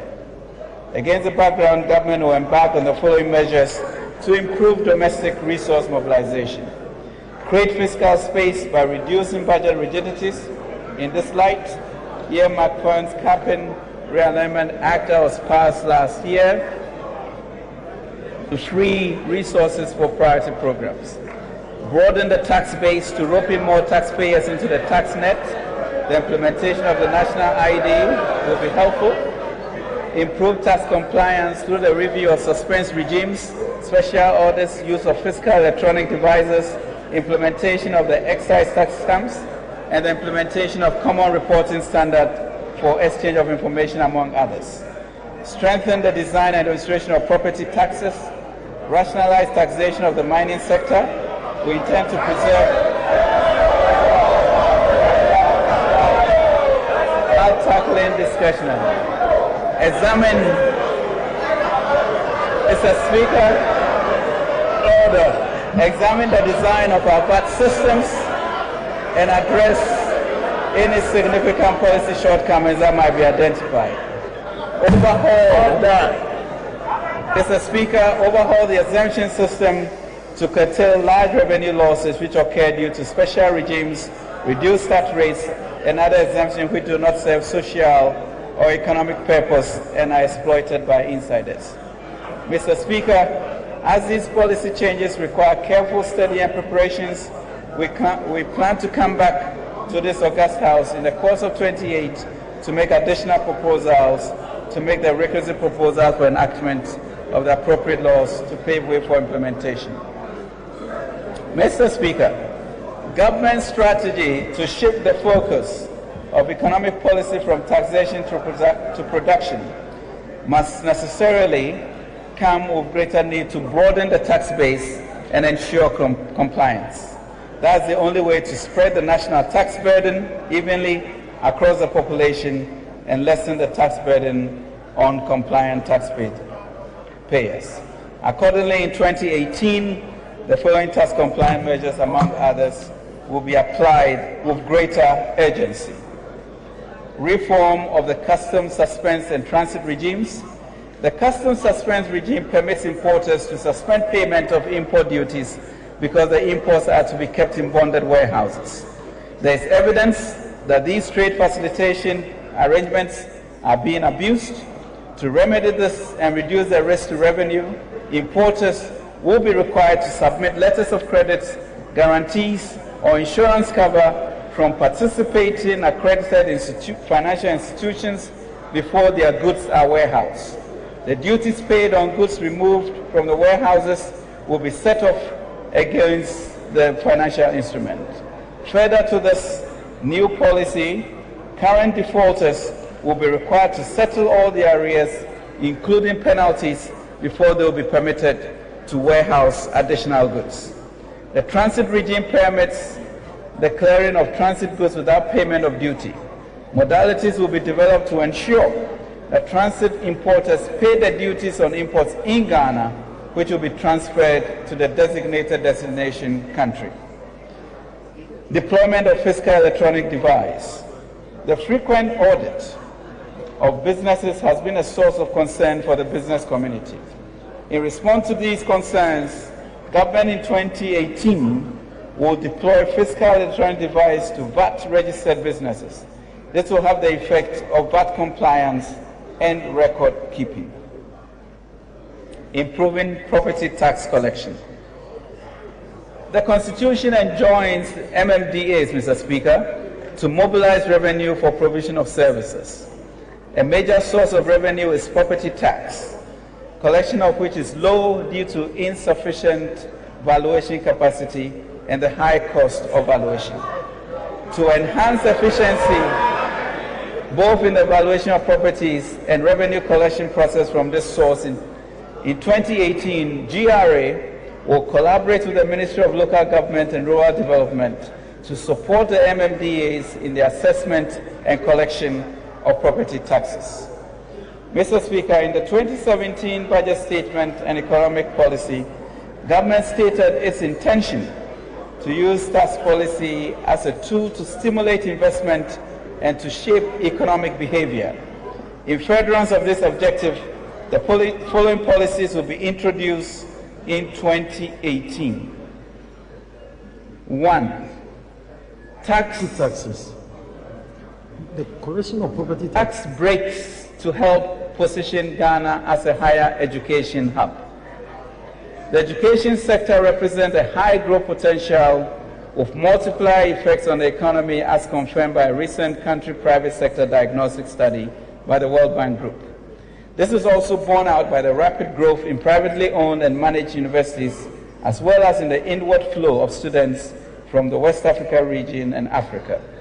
It is government's intention to support the sector in order to position Ghana as a premier higher education hub of the sub-region and in Africa, to attract critical foreign direct investment into the sector. In view of this, and also as part of government strategy for the long-term development of local human capital base, fit for a changing world, we will grant relief from corporate income tax paid by the privately owned and managed universities to the extent that profits are plowed back to expand or maintain the facilities. We would work to do the same for privately owned SHS in the near future. Tax incentives for young entrepreneurs.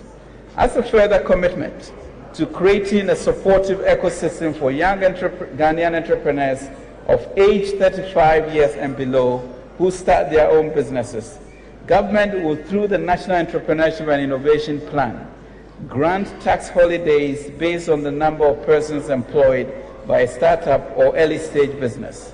A preferential tax rate of between 3 to 5 years will be granted after the tax holiday. They will also be allowed to carry forward losses for 5 years. Income tax threshold. To protect low-income earners and ensure fairness in our income tax administration, government will review the current income tax threshold by pegging the tax-free threshold to the current minimum wage. In effect, government will abolish income taxes on the incomes of minimum wage earners. Taxation of lottery. The ongoing reform of the lotteries industry will continue, and the measures against illegal lottery business intensify. To remove the incentives for people to engage in illegal lottery, the 7.5 income tax on the commission of local marketing companies will be abolished, and the 5% withholding tax on the lotto prizes removed. Tax amnesty. In 2018, parliamentary approval will be sought to exempt taxpayers who register and file returns within a targeted period from paying penalties and interest for late submission of non-submission of returns and late payments. This includes exemptions from prosecution. GRA will, after the amnesty period, wage an intense campaign to prosecute continuing defaulters and offenders. Extension of National Fiscal Stabilization Levy and Special Import Levy. Mr. Speaker,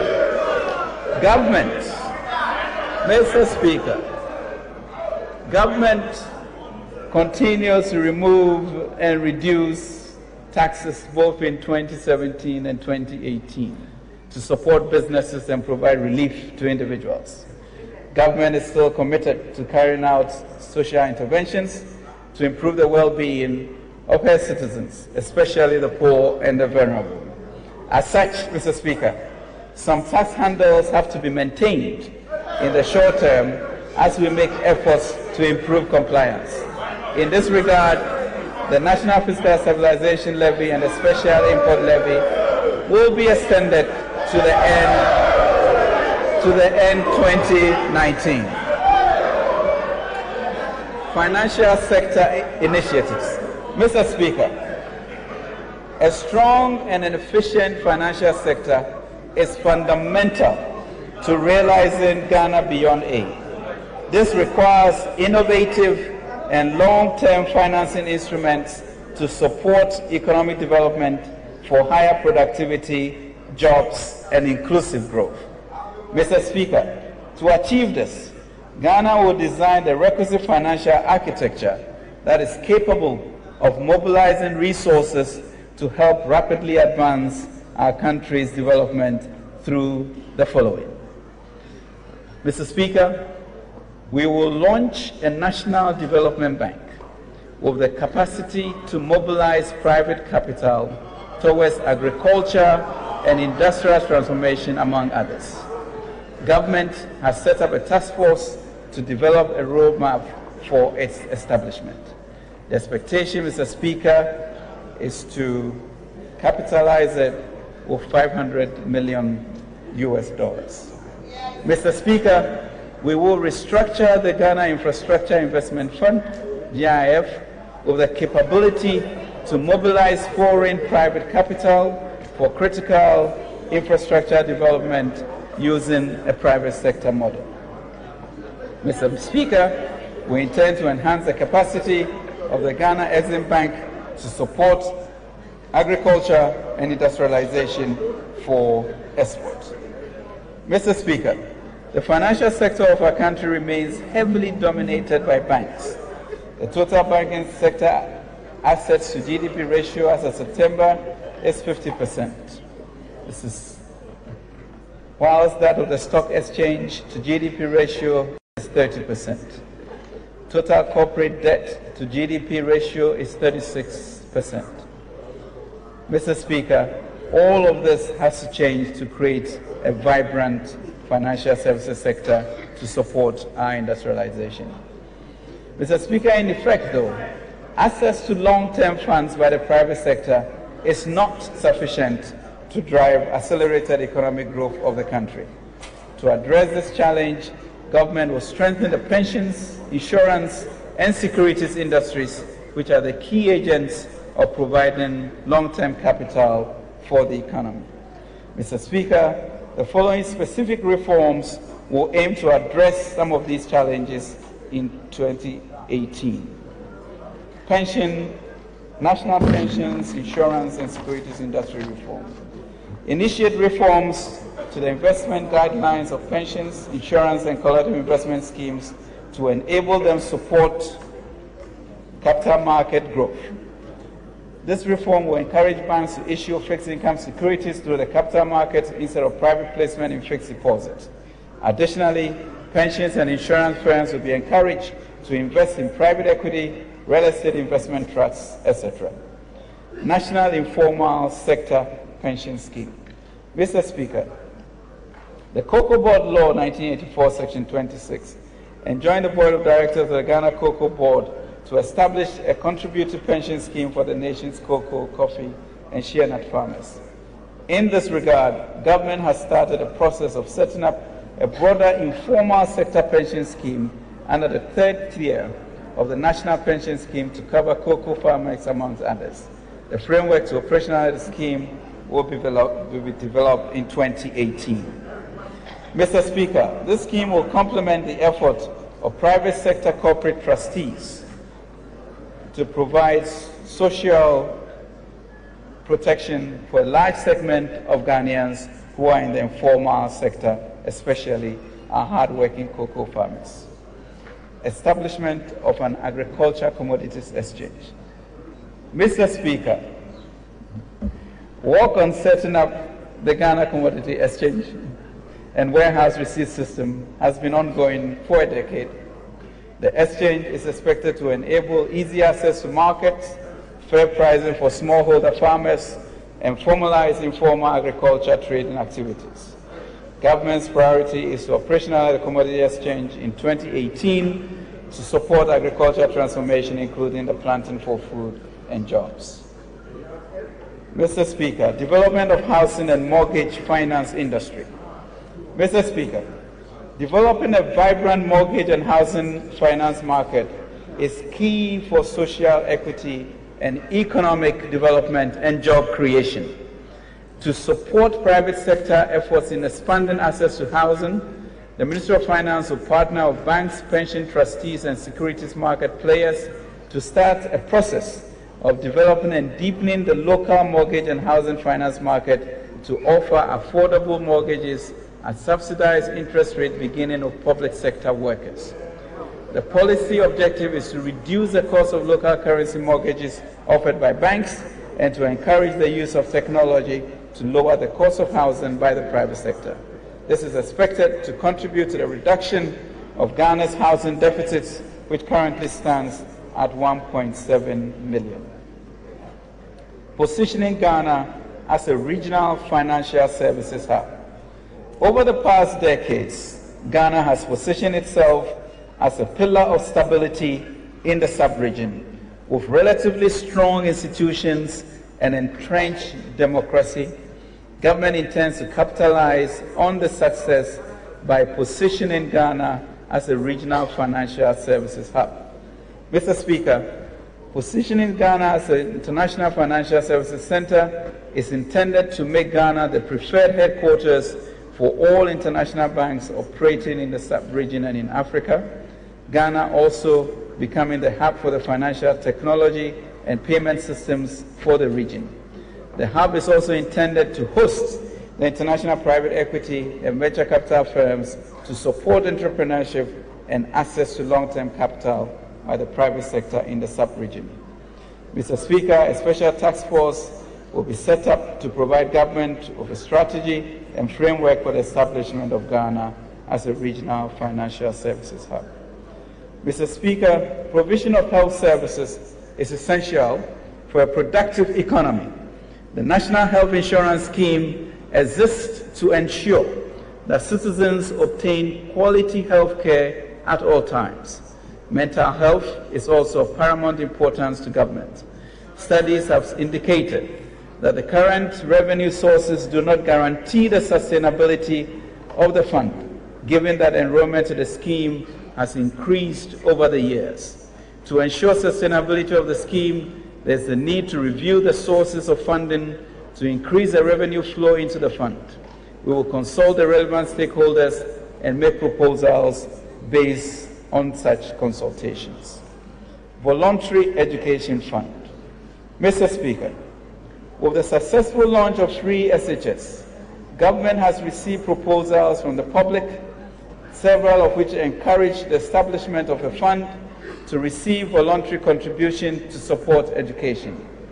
Thankfully, Mr. Speaker, the GET Fund law allows for the setting up of other education-related funds.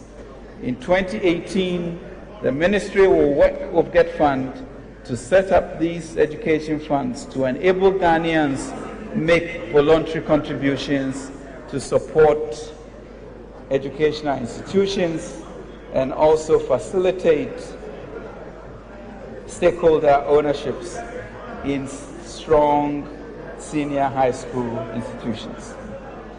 Promoting economic opportunities for women. Mr. Speaker, empowering women and achieving gender equality is fundamental to the realization of our SDG goals. The President is committed to empowering women and creating opportunities for their participation in the job and wealth creation agenda. In order to promote economic opportunities for women, special consideration will be given to women in government procurement.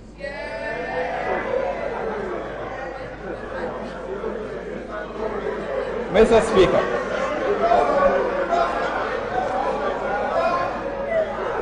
Speaker, we have very good reasons to be optimistic about our country again. Government has shown and will continue to demonstrate through its actions that the welfare of the Ghanaian is paramount. Plans to restore and sustain faith with Ghanaians and external partners. This is evident in our decision to complete the IMF ECF program at the end of December 2018, and will ensure that all targets are met. Mr. Speaker, we would like to assure Ghanaians that the government of President Nana Akufo-Addo is a government which delivers on its promises.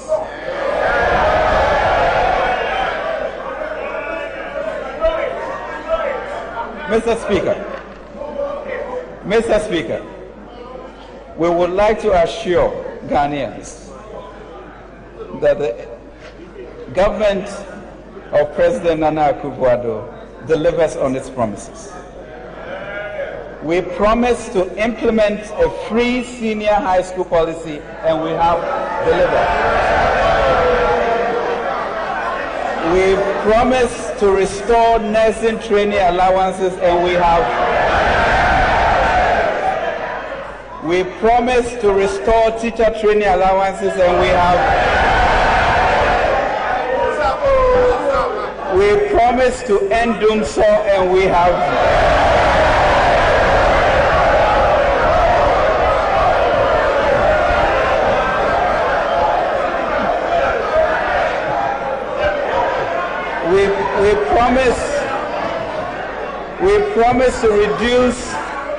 We promise to reduce fertilizer prices by 50%.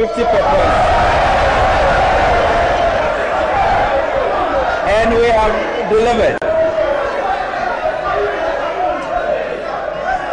We promise, Mr. Speaker, to establish a Ministry of Zongo and Inner City Affairs, and we have delivered. Mr. Speaker, we promise to increase and pay peacekeeping allowances, increase from $31 to $35, and we have delivered. Mr. Speaker, we promise a stimulus package to support local industry, and we are delivering. Mr. Speaker, we promise to implement a national entrepreneurship and innovation plan, and we have delivered. Mr. Speaker, we promise a more efficient port system, and we have delivered. Mr. Speaker, we promise to reduce the rapid rate of borrowing and accumulation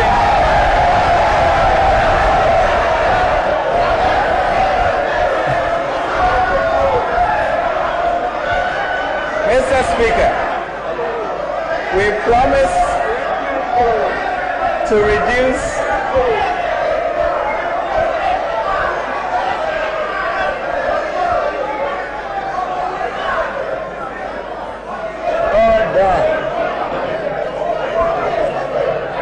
Honorable members, order.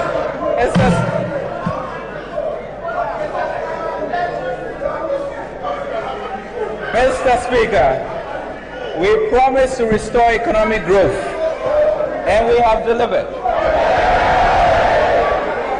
We promise to reduce interest rates, and we have delivered. We promise to improve Ghana's sovereign credit rating, and we have delivered. We promise to enhance fiscal discipline in the management of our economy, and we have delivered. Mr. Speaker,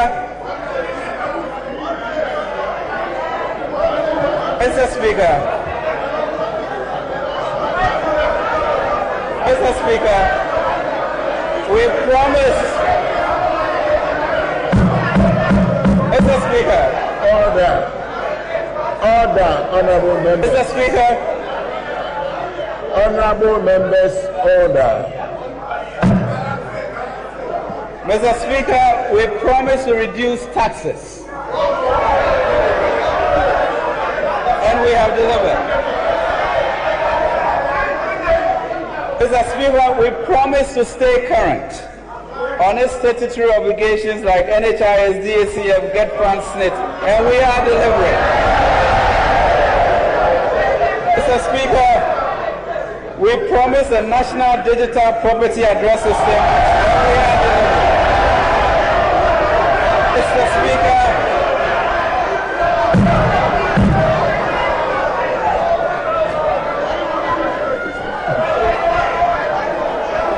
Mr. Speaker, Order. We promise to institute measures to deal with corruption, including the Office of Special Corporation.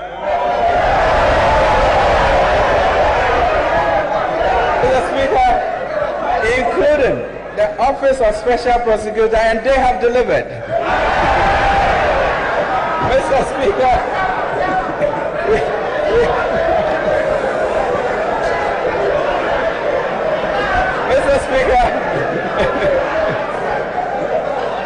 we promise to issue national ID cards, and we are delivering. We promise to establish a Zongo Development Fund, and we are delivering. Mr. Speaker, we promise to establish 3 development authorities: Northern, Middle Belt, and Coastal, and they have delivered. As vehicles for the allocation of the 1 million per constituency, and we intend to deliver this year. Mr. Speaker,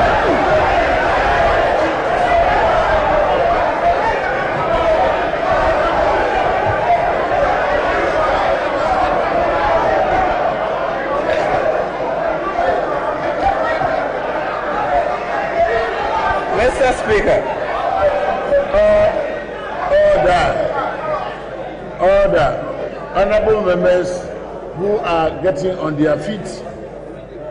Honorable. Don't get on your feet.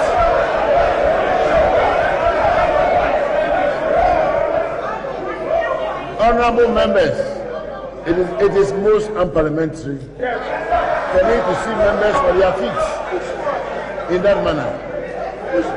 We are going to have your say, Mrs. Honorable Minister. Mr. Speaker. Order. In Parliament, one person will stand at a time. The person who stands in the meantime is the Honorable Minister for Finance. Honorable. Thank you, Mr. Speaker.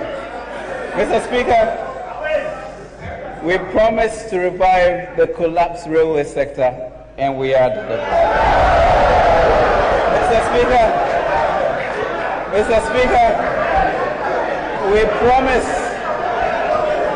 Mr. Speaker, we promise to reduce electricity tariffs, and we are on course to deliver. Mr. Speaker, we promise to implement a strategy to curb the menace of Galamsey, and we are delivering. Mr. Speaker, we promise to pursue policies that will create jobs in the economy, and we are delivering.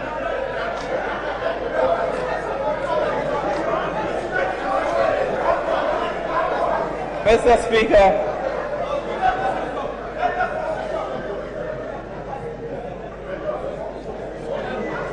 Mr. Speaker,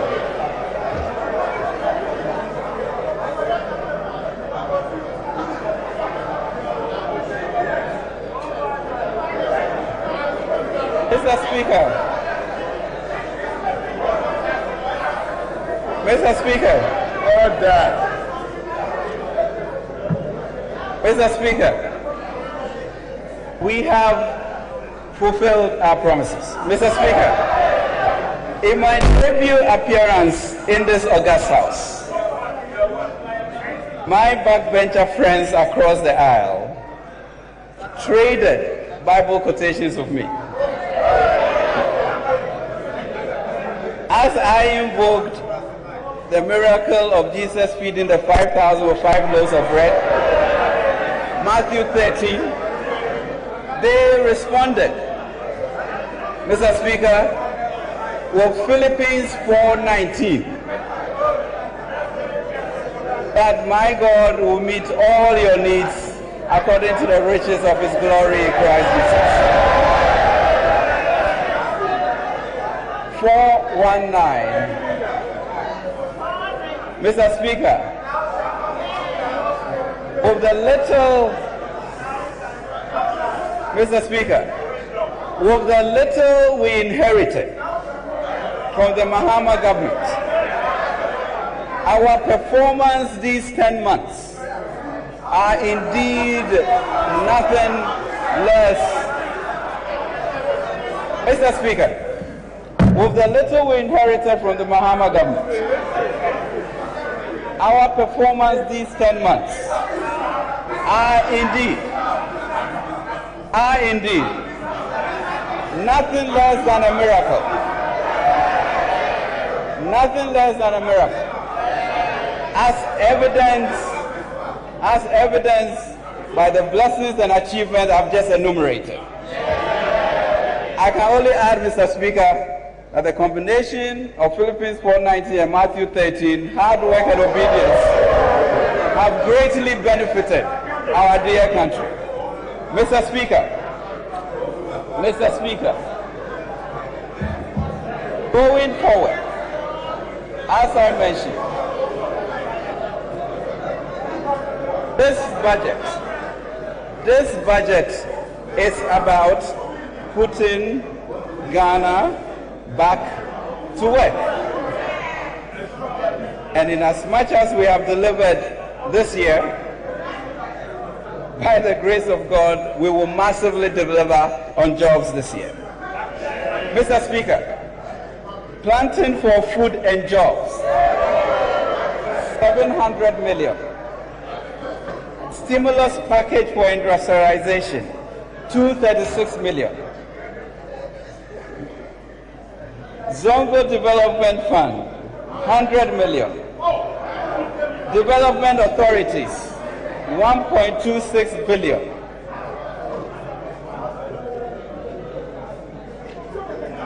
Entrepreneurship and Innovation, 50 million. Akufo-Addo Plan, Mr. Speaker, Nation Builders Corps, 600 million. National ID, 200 million. Positioning Ghana as a regional financial hub, a multi-billion-dollar industry. Integrated bauxite aluminium, 2 billion. Mr. Speaker, the Akufo-Addo Plan for Economic Transportation, 1,600 kilometers of road, 500 million. Bridges, Gersel, 400 million cedis, Mr. Speaker, of agricultural financing. Mr. Speaker, in addition to this, IDA credit of $100 million for labor and jobs. Another IDA credit of $150 million, Mr. Speaker, for bank credit to support entrepreneurs and industrialization. Mr. Speaker,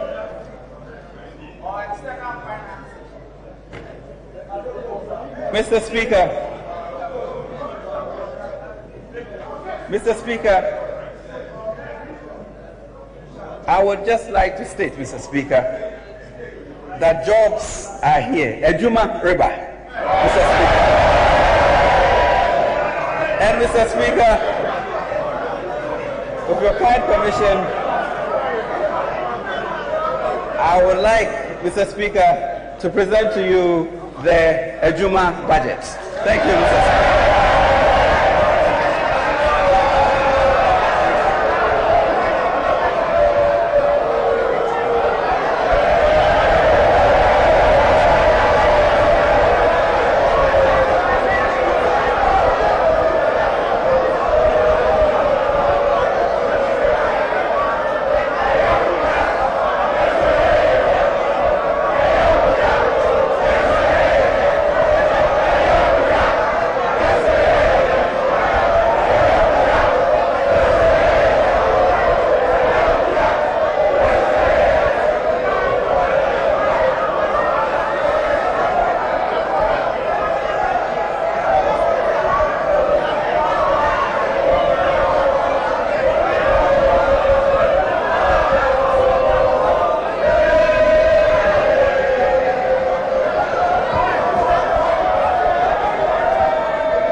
Honorable members,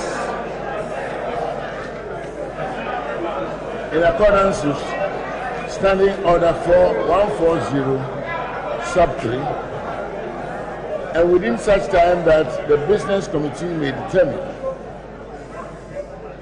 debate on the motion shall stand adjourned for not less than 3 days.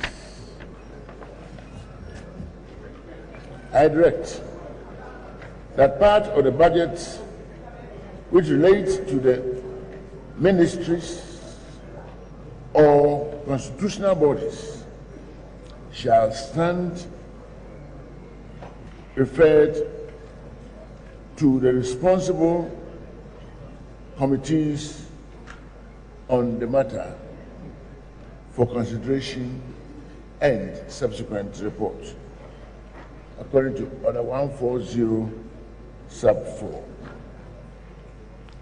Any part of the budget which relates to finance shall stand committed to the Finance Committee of Parliament for relevant consideration and report according to Standing Order 140 sub 5.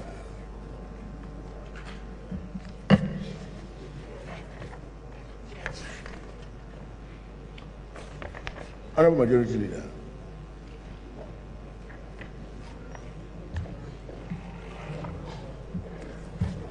Speaker, as you have just said, we've heard a motion from the Minister responsible for Finance on behalf of the President of the Republic seeking the approval of the financial policy of government for the year ending 31st December 2018. Speaker, to reiterate, when such a motion is moved, that this House approves the financial policy of the government for the year ending, as you have seen in this case, December 31st, 2018, debate on it shall stand adjourned for not less than 3 days. In the circumstance, Mr. Speaker, I would beg to move that this House stands adjourned and reconvene tomorrow at 10 in the forenoon. Mr. Speaker, I so move.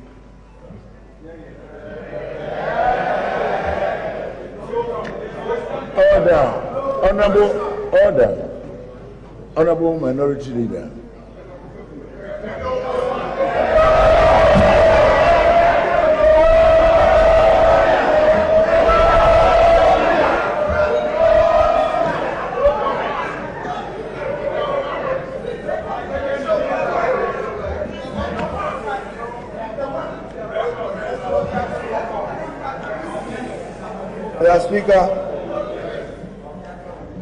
Speaker, very well, as guided by you, I'm familiar with the rules of this House, and pursuant to Order 140, it's only natural that I perform that simple task of seconding the motion for adjournment. But, Mr. Speaker, having listened to the Finance Minister, whose revenue has, after paperless, is 35% compared to the Vice 56%.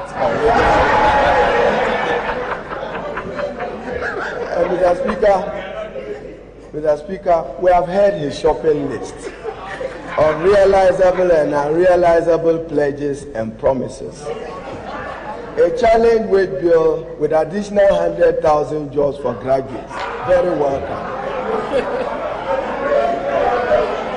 He has not inherited but has provided electricity. Order. No, Mr. Speaker, this is Honorable Majority Leader. Do rise.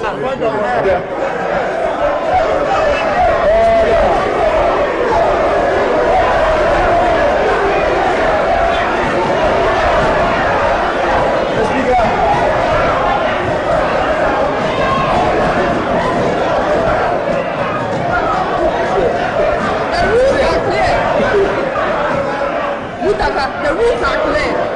3 days. No, 3 days. My colleague, the Minority Leader. Honorable Majority Leader. Mr. Speaker, some of your colleagues on my left side want you to taste a bit of your own nice medicine.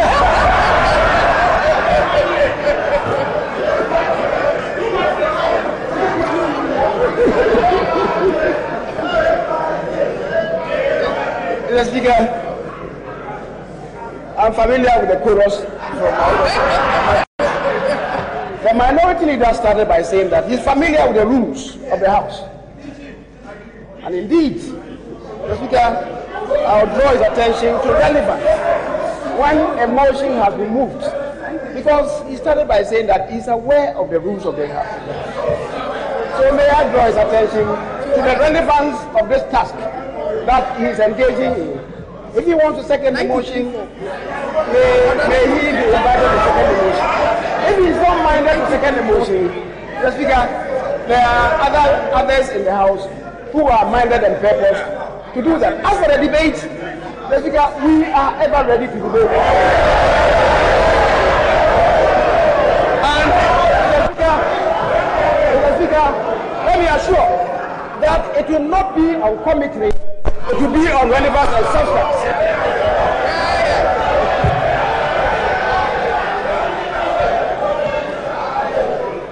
Order. Honorable Minority Leader. Mr. Speaker, we have seconded the motion. If this is a turnaround economy, the battle is the Lord's. I second the motion.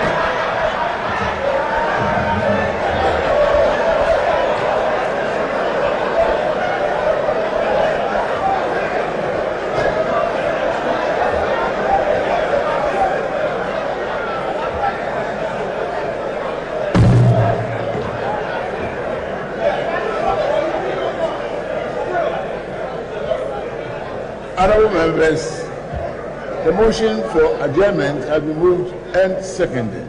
All those in favor say aye. Those against say no.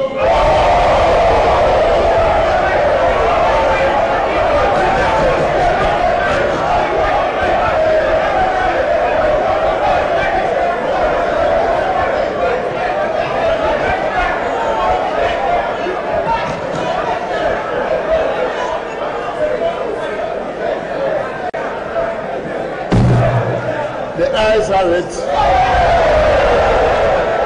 and the House will stand adjourned to tomorrow, 10 o'clock in the forenoon. Thank you very much.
There we go, finally, we have it. The 2018 budget has been presented by the Minister of Finance, Ken Ofori-Atta. Now, the budget he christens putting Ghana back to work. I just also called it the Adwuma budget. I don't know what your thoughts are, well, but some 100,000 youth are going to be employed under the Nation Builders Corps. He talks about giving, districts a minimum of 2 million Ghana cedis to ensure that they are able to, fulfill the one district, one factory. We're told that one village, one dam in the northern region is going to begin. Lots of promises, but of importance to many of you would be the reduction in electricity tariffs. So there's a promise of 13% for residential facilities and up to 21% for industry.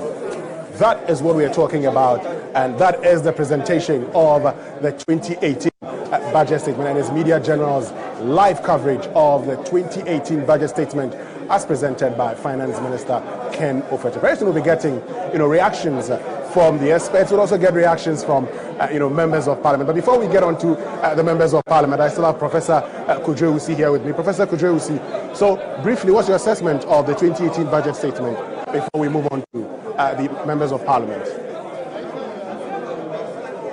It's a fair budget, and it's tackled some of the basic issues or problems of the economy.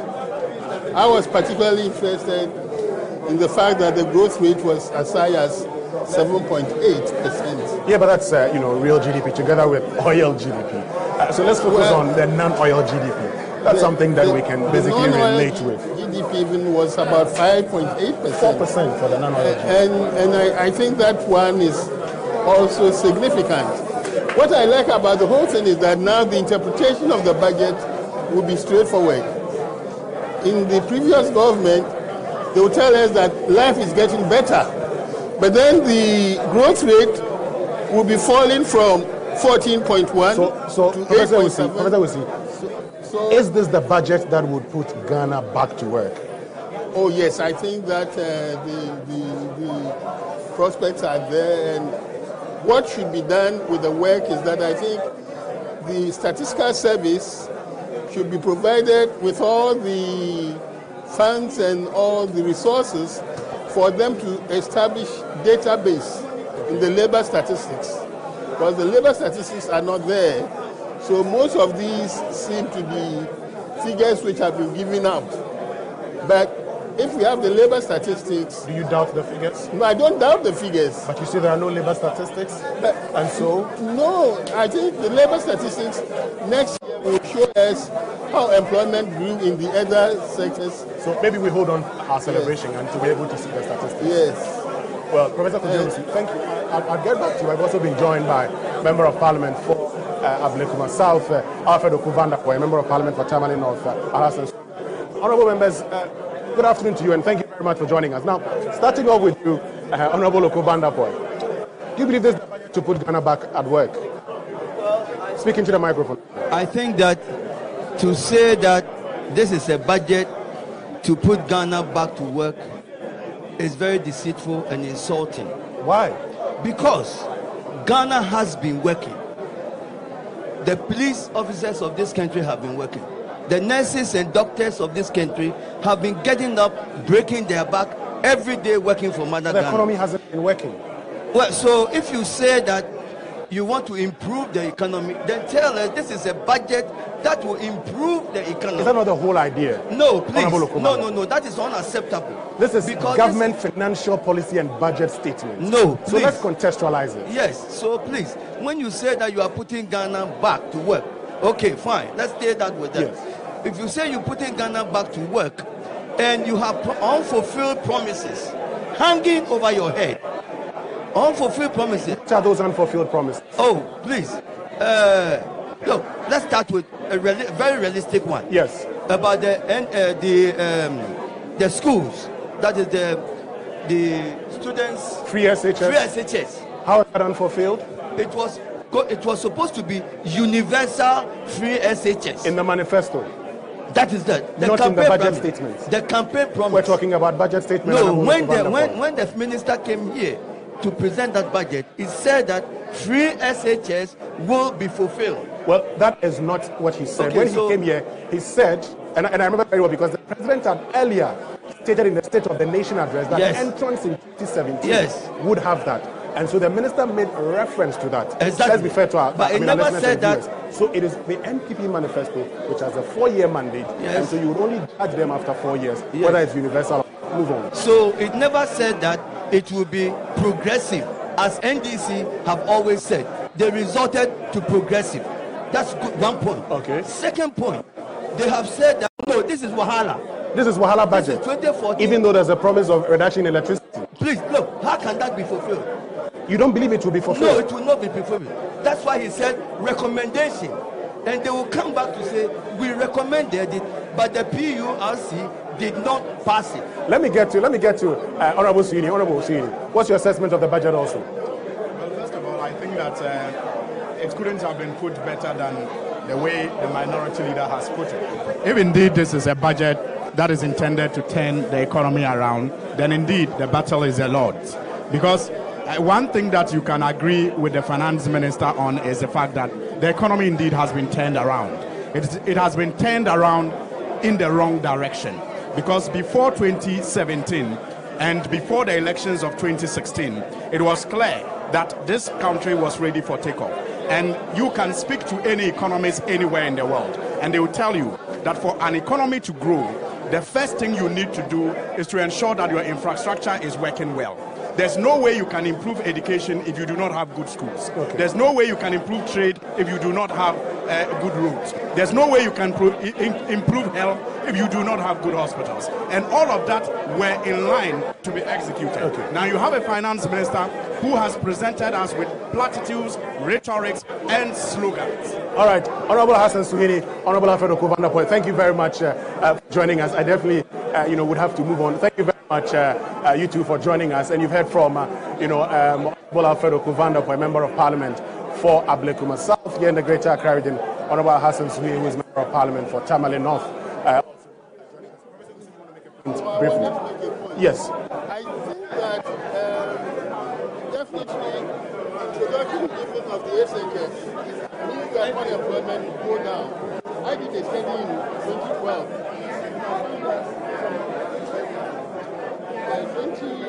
2009 to 2011, 575,000 people don't get raises. So they were unemployed. So that means they will get jobs. I'll get back to you, Professor. Yes. It's job creating. Okay, I'll get back to you, Professor Rusi. That's the economics of education. Once you keep them in school, they're not out there looking for jobs. But we've been joined by a minister in charge of monitoring and evaluation and Member of Parliament for Old Tafo, Dr. Anthony Akutuase. Dr. Akutuase, thank you very much for joining us. Now, you've heard from some of your colleagues. This is a Wahala budget. How is this budget going to create the jobs? They are shell-shocked. They are shell-shocked, so I'm not surprised. Even before the budget was finished, they had their 419 signs up. But I'm not surprised. That's how it is in opposition. When you don't know what hit you, you start acting like that. Clearly, look, remember when we inherited the economy, the deficit was 9.3%, growth was 3.6%. So when you can move growth to 7.8% and you say that it cannot be done, I'm not surprised. But once they read it, they'll realize that good things are coming for everybody. Well, talking about good things, they say once you read the budget, you see good things in the budget. What are the good things you see? Well, I mean, we predicted that the growth they are going to boast about is going to be largely based on investment that had been left behind in terms of propelling crude oil exploration. And that's exactly what the situation is.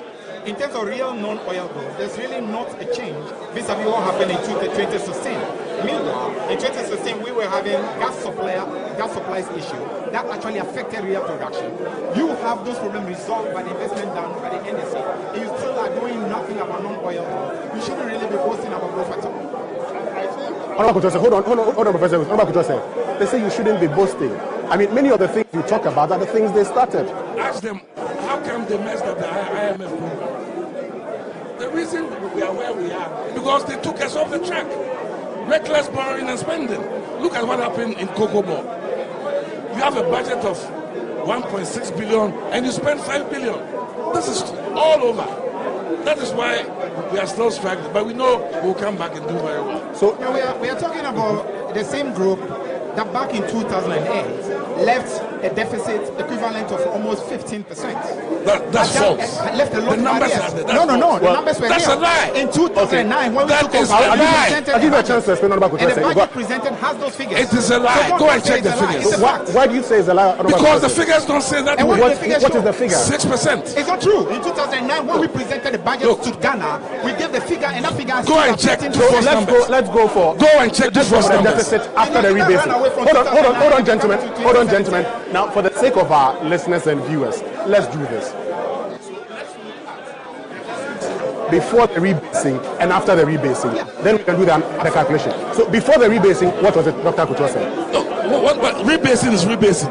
I'm saying, what is the deficit now? Rebasing happened in 2010. But in 2009, when the budget was presented, what was the situation? The rebasing also looked at the 2008 years also. Yes. So that's would you want to go for the? Would you want to go for the 2000 the rebased one? Deceive the people of Ghana. At the end of 2008, the MPP presented what you call the final situation. In 2009, when we came, we presented the situation as to solve. And in that presentation, we told Ghana that the deficit at that time was 15%. Don't run away from it. The records will speak for themselves. I mean, you can go and check the record. And use it to justify what you left behind 2008. So as part of my job, I need to say that he said Kufuor stole all the gold in Ghana. I mean, stop being trivial. I never said I never said no. Look at his language. Let's move on. No, let's move on. Call me trivia. No, I don't want to use bad words for you. No, this is not the first time he's done that. No, ask him to stop. No, don't use. Tell him to yes, stop. Tell him. Tell him to. Look at you. Hold on, trivia. Honorable members, hold on. Hold on. I'll be nice to him. Yes. Please be nice to him. He should withdraw that statement. Okay, hold on, all of you. He should withdraw that statement. Hold on. Look at him. He's keeping statements. Well, Honorable Fifikwete is unhappy. Honorable Fifikwete. Have some respect. Honorable Fifikwete. Honorable Fifikwete. He's unhappy with. He's unhappy with it. Please withdraw it. Let him withdraw it. Let him withdraw it. It is true. It's a record. Mention one platform where I said that. Just mention one platform where Your insulting behavior must stop. This is you. This is you.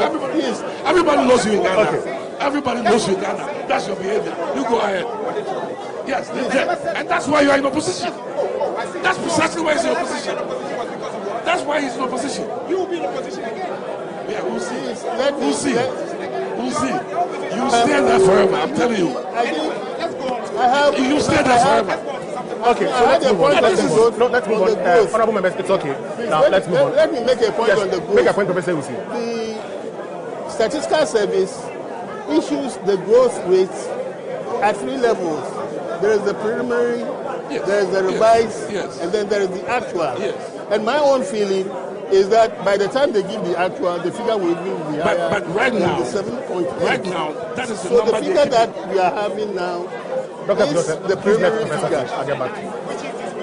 Which I'm saying the budget Okay, of 2009 is available. so let me say this. No, I mean, as part of my job, let me say this. Yes. Now, the budget of 2009, at the time you presented it, we had an economy that after rebasing improved.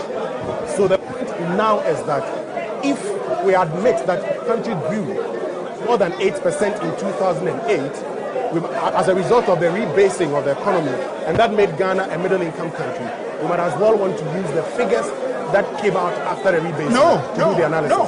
At the beginning of 2008, MPP came to Parliament and talked to the people of Ghana, gave the people of Ghana what they expected the growth of the economy to be. Can I shed more light on the rebasing? Please, so you don't let's get Professor Usi to shed more light on rebasing. Yes, Professor Usi, shed more light on rebasing, yes. The rebasing was done in 2010. Yes. At the end of 2010. At the end of 2010. And so it was mistaken that 2010 was when Ghana became lower middle income. I have done a study of it. If you look at the rebasing, Ghana actually became a lower middle income country in 2006. Yes. I checked the figures from IMF and the World Bank. They give the figures from year to year. So I think that's one correction I will make. Okay. And that it was not 2009. The rebasing was done in 2010. Okay. And from my study of it, which I did a complete study. This argument is neither here nor there. Somewhere next year, there's going to be rebasing of the economy. Okay. We are not going to go back to 2016 to change our figures on the back of it. Because at the time of 2016, this was set issues I'm not sure you understand what the rebasing does. So you know what you have to do? The middle income status was based on the rebasing. Go ahead and respond to the point that he's made. I mean, respond to his argument. Don't hide behind it. He obviously doesn't understand when the rebasing is done, what it does. It doesn't take only 1 year. It doesn't take only 1 year. I was in charge of rebasing. You were not. You were not in charge of rebasing. Rebasing is done by them. Did you do rebasing when you were there? So can you tell me I don't have any idea about rebasing? It's done by rebasing? GSS. Okay, so It's done by Minister of Finance. It's under the Ministry of So, Finance. Honorable Vivikwete, It's under the Ministry of Finance. What's that one thing in the budget? Hold on, what's that thing in the budget that you believe would help transform the economy? What is that thing, one thing you see as good about the 2018 budget? Don't forget, okay, this budget, I mean, planned to achieve a number of things. One of the things they claimed they were going to achieve was to bring a situation where there will be genuine relief as far as the people of Ghana are concerned. Now, if you look, for example, at the taxation sector, where they came and took some taxes away, you speak to the people in the trading sector today, they will tell you that, for example, I'm talking about of the 2018. No, what about 2018 do you like? Yes. Allow me to build my point. There are others waiting, that's happened, yes. They said they were reducing what you call the VAT from 17.5% to a 3% flat. You talk to the people in that sector today, they will tell you the taxes they are actually paying today is cascading to beyond the 17%. So what's that policy that you like about the 2018 budget? What's the policy that you like about the 2018 budget? What's the policy that do? One policy that you like about the 2018 budget. You must appreciate also that we are talking about a group that is it's one policy I've asked for. Are you allowing me to speak? I'm allowing you. Good. We are talking about a group that has mastery over sloganeering. And they build a lot of things in their mouth. They were supposed to give us 55 factories in every district, 55 districts having factories. Which one have you seen today? Nothing. So you expect me to say what they are going to do in 2018 when in 2017 they have not been able to do anything. You don't like any of the policies? It tells you that we are dealing with a group of people who talk a lot, they don't deliver. Finally, Honorable Kutosa. Coming from him, I'm surprised. Talking about who talks a lot? I'm talking about your government. Talking about who talks a lot? It's not personalization. It's not personal. You talking about your government. He obviously doesn't see that 100,000 jobs for graduates in school. He obviously doesn't see that. Which job? See, he was not even listening. Which job? We're talking about something sustainable. But there's a policy to create 100,000 jobs. And he's asking whether this when he was talking, I kept quiet. We're talking about real jobs. Have some respect. Yeah, okay, go ahead, Honorable. Let him have some respect. You're not talking to your child. You're talking to a fellow member of parliament. So please, when you are talking, mind your language. I'm minding my language. Mind your language. I'm minding my language. And because people are here, I don't want to use the words I want to use for you. It shows that you are totally losing it. I'm losing it. Look at who he's talking. Look at who he's talking. Go ahead and make the point. Obviously, he's so drunk, he doesn't see what's going on. You're losing it. He doesn't have any good thing to say about the economy. I'm not surprised. You're losing it. It comes from him all the time. That sounds like 50-50 that we all know. You're losing Thank you very much. Thank you very much, Dr. Kutosa. Yes, but yes, make one point before I get back to you. About the labor statistics, as I said,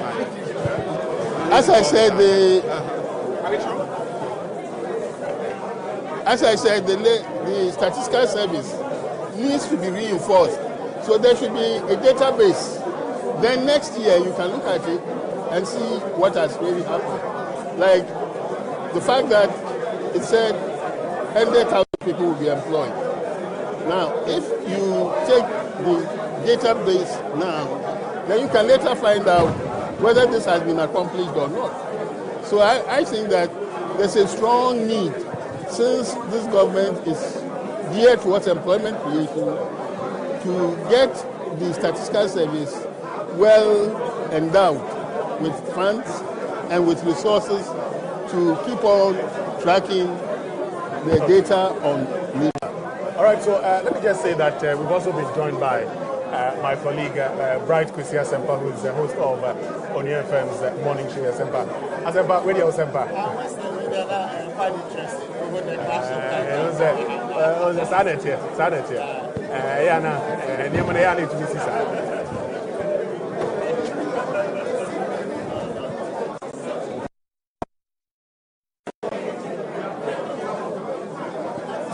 Let me also say, when you be major amount, now when Honorable Joseph Kujo, who is a member of Parliament and Deputy Energy Minister.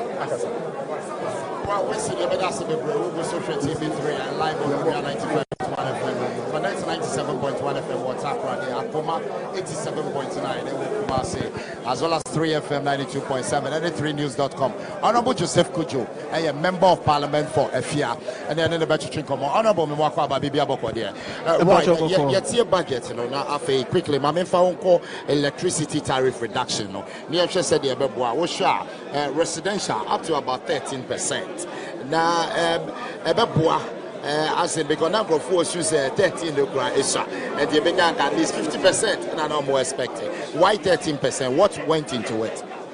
Okay, may I say 13% no also pa my mentor say why Right, also okay. okay. 10% also na share there you beton agreement no ho MPP you beton agreement no they will sign all the tariffs and see why the existing contract or okay and I power producers no you want I dinkomo Emma Warmer hand reduction. And the question is, say, NDC Triabra, and Kawabetobra, and the power producers in Russia, Wabeto man, so you pass on the Amagana for. And a bands now what they are power pricing, electricity pricing also. You collapse some of the bands, and I had a repricing. No, so you pass on the benefit to consumer. Right. Question here there. Send this now what or what? And Kawabeya. Because you will create more bands. Ma a consume more, right? A tria more. And see, I am not say you want. You compare. Mama, you encourage just 13%. Okay. Self funders and this no one and job cost 20%. And then people are better to 13%. Right. We are talking about 33%. Because onion with and without analysis are and who the full effect. Right. A bank row on no into 100 or 120. Okay. Another ban, Wamba wage 100 in pool. Right. Also 2018, or what in 13%, that is 87. And we are talking about a potential reduction, or 120 that would have been the case if NDC were there. Right. And 87 that is the case when NPP is there. That is how we should see it. Right. 2017, yet say there in Jumanabeba. That is after the budget presentation. 2018, a Juma budget. I Areshemu de Jumanabeba. Now so a waka, and at the end of the day, wababa no abeka do yesterday yentu. Yeah, mess right there. Yeah. Budget bia so be create a Juma. Ehwe nzama bi. Okay. And one can say who. NDC 8 years or that the Juma baba, but it never happened. Why? Because nzama all there OC manjuma no ba no. Okay. Won't 1 year into 9 over paper do Juma baba. But yen share the direction of interest rates were Ghana's economy or Roko. Okay. Interest rates Roko form. And the found the TV3 as a business. Now what per bank bank loan. What they are expanding now for more newspaper, what for more employees. With the current interest rate are ever between. My 2017 year did him no. Year push my waba form. And you must no why. TV3 will be afraid to take the owners will be afraid to take bank loan because Ojagra interest cost no or more to mean loan no. And it is important that they create a Juma interest rate ebema wako form. Finance minister more Kenya. Government borrowing will slow down. Right. And instead of government or no what they are sad that what can them in the manner what did he sika so sourcing procurement. What did he use? Urban range them scan. Okay. And see the banks will now have the opportunity to lend to the private sector. Right. And yeah, because urban range say deposit all banks in urban range banks no order will lend sikano. Now we're to cover one operation cost. All right, Honorable Joseph Kujo, Messanaba, but of a microphone, Honorable Kwekuriket Hagan, Mamansana, Honorable Kohefon Mabo, Mamine, Honorable Kwekuriket Hagan, yes, Honor MP for Cape Coast. Honorable, now 13% reduction now, electricity tariff. That is for non-residential, residentially. Were you expecting it? I wasn't actually, but then, Bibia Obeya. About the relief but one thing that you need to look at the implication of it, and the implication is cost. Will that help you free space on your budget, or is that going to cause you more problems? Right. This is a government revenues now. They are not getting it. And see, the same way as what taxes, what's the nuisance taxes. In the long run, there was a shortfall in revenue. Them shortfall no sakakrana which or kawa which obey bibi. I think we need to look at the numbers very well. The impact on the whole economy. Occident No, Messi Merkens, not the na Pedanka or better electricity tariff. Numbers now what happened is what we need to look at. Okay. Because we can't just be calling numbers 20% here, 10% here. Okay. You need to analyze them properly. I hope and pray they have done that analysis. But I'm not going to sit here and knock it. Okay. What I want to say is that it's a good thing, but the rate at which they have done it is what we need to look at. But you were expecting about 5% reduction. That is obviously what you were expecting. Oh yeah, when you try to fail. Now the problems are one. They do good things. They have good policies. In the end, they mess the good policies up by doing certain things that will be counterproductive. For instance, why can't expenditures be over ambitious things, and then when they don't get the revenue, what do? They come and rationalize the expenditure. Expenditure no. And if you expenditure now also growth babano, in the end you don't realize it. What is the point of saying that you are moving from taxation to production? Okay. When the in the tools are at the buy them production, you are not meeting them. If you don't pay your goods and what is it called? What do you call it? Goods and we have a name for it. Goods and services. Right. It's been a long goods and services. Sure. You don't pay those things. You don't pay your capital expenditure. How are you going to get the growth you are talking about?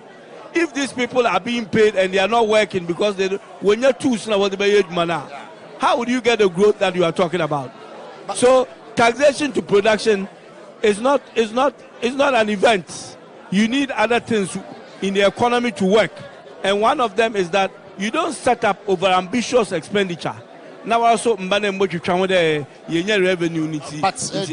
think that them reduction rather will boost the industry sector, manufacturers at least one who bearing because of tariff reduction? I'm not against it. Okay, it's just the numbers that I need to sit down and look at the breakdown, because again, it may be an over ambitious. Okay. But cutting the tariffs and all that is not a bad thing. Right. Especially if they are cut at the right places. But they don't talk about things being nuisance. Right. And in the end, okay. Right. That doesn't mean that, does it imply that maybe want to meet one revenue target?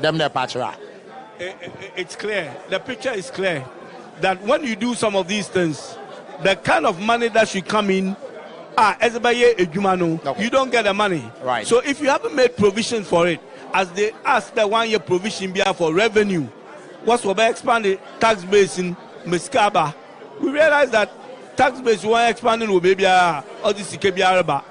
So then they come and say, we've been very clever. Yenye revenue by able to track expenditure. What items have you cut in expenditure? Okay. And what are the impact? In the end, you get a much higher deficit because you don't get your revenue to meet your expenditure. In the end, you will invest in expenditure in terms of getting the money to fund your expenditure. In that case, the growth you are talking about is not going to come. Right. You can only grow when you meet your expenditure programs. Right. That's how just a quick one. I'm picking for Honorable Eko Hayford. Honorable Eko Hayford. It's obvious that Mesima Honorable Kwekurika Teganeka want to achieve one revenue target. Okay. All right, but my mention thought initially about right there. I am so there. Right. Even minority in a budget one can predict the budget to achieve the purpose of it. But right. If your budget now, basically the purpose of the budgeting one was to stabilize the city. Right. Interest rate, to reduce interest rate, and also to create jobs for people. And if you most of the revenue targets are it's as a result of the loopholes right. Not what the revenue system. Now this government has come out with new improvised system. The target revenue. We feel that with the prudent measures, right, we are going to meet our target in terms of revenue realization. Right, okay. On revenue shortfall. Country, my brother there. I mean on there. A bit me the way you see revenue now expenditure and prudent. Prudent means I do that on 1 Ghana cedi, at on 3 Ghana cedis. A you so sourcing, not it on at the price. You will do very little with any amount of revenue you get. And the question also be saying there, even though revenue target was not achieved. Okay. Government policy and programs, you implement a free Martin. SHS, Right. you achieve revenue, and yet that has been implemented. What does it mean? It means that some monies were leaking through corruption and so on in the system. And the fact that you achieving the program, the policies, no, right? Yeah, implement. Honorable Joseph Kujo Medase Baba Busian pretty shortly, we'll be joined by the chairman of the New Patriotic Party, Honorable Freddie Blay, and Mebacho Enche and Honorable Medase Bebre, Honorable Koheford Medase Pa, Mebacho Honorable Freddie Blay and Babe join here Nafi. Ya continue discussion. No, pretty shortly, the presentation of the budget by the Honorable Finance Minister, Ghana Mroshe Bejum. So far, Honorable Freddie Blay, chairman of the New Patriotic Party, Menene Babechenko more and Chelbet comments on idea about Osha TV3, all our platforms across the country. But what's your 3FM 92.7, what's your 95.1 FM? Chairman, Mwakwaba, for charge microphone, Mame. Yes, yeah, check a crab, maybe I'm a right, Ejuma budget, no Waba, but your Njumano Obaba. When you check it, I will be said, Sagrobeno. Now, he spoke in several terms. Right.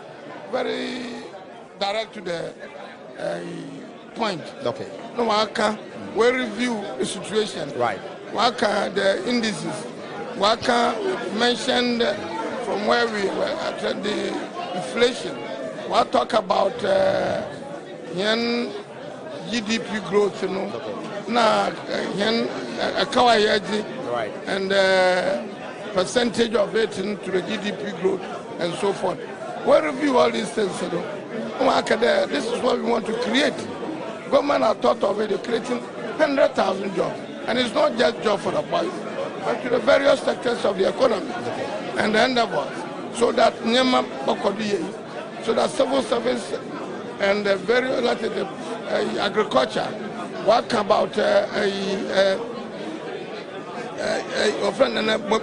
revenue mobilization? Okay, right. And all other aspects of our economy. But Honorable, what about critics? What back there in Jumaya? What you consider party members first? About the never banana policy.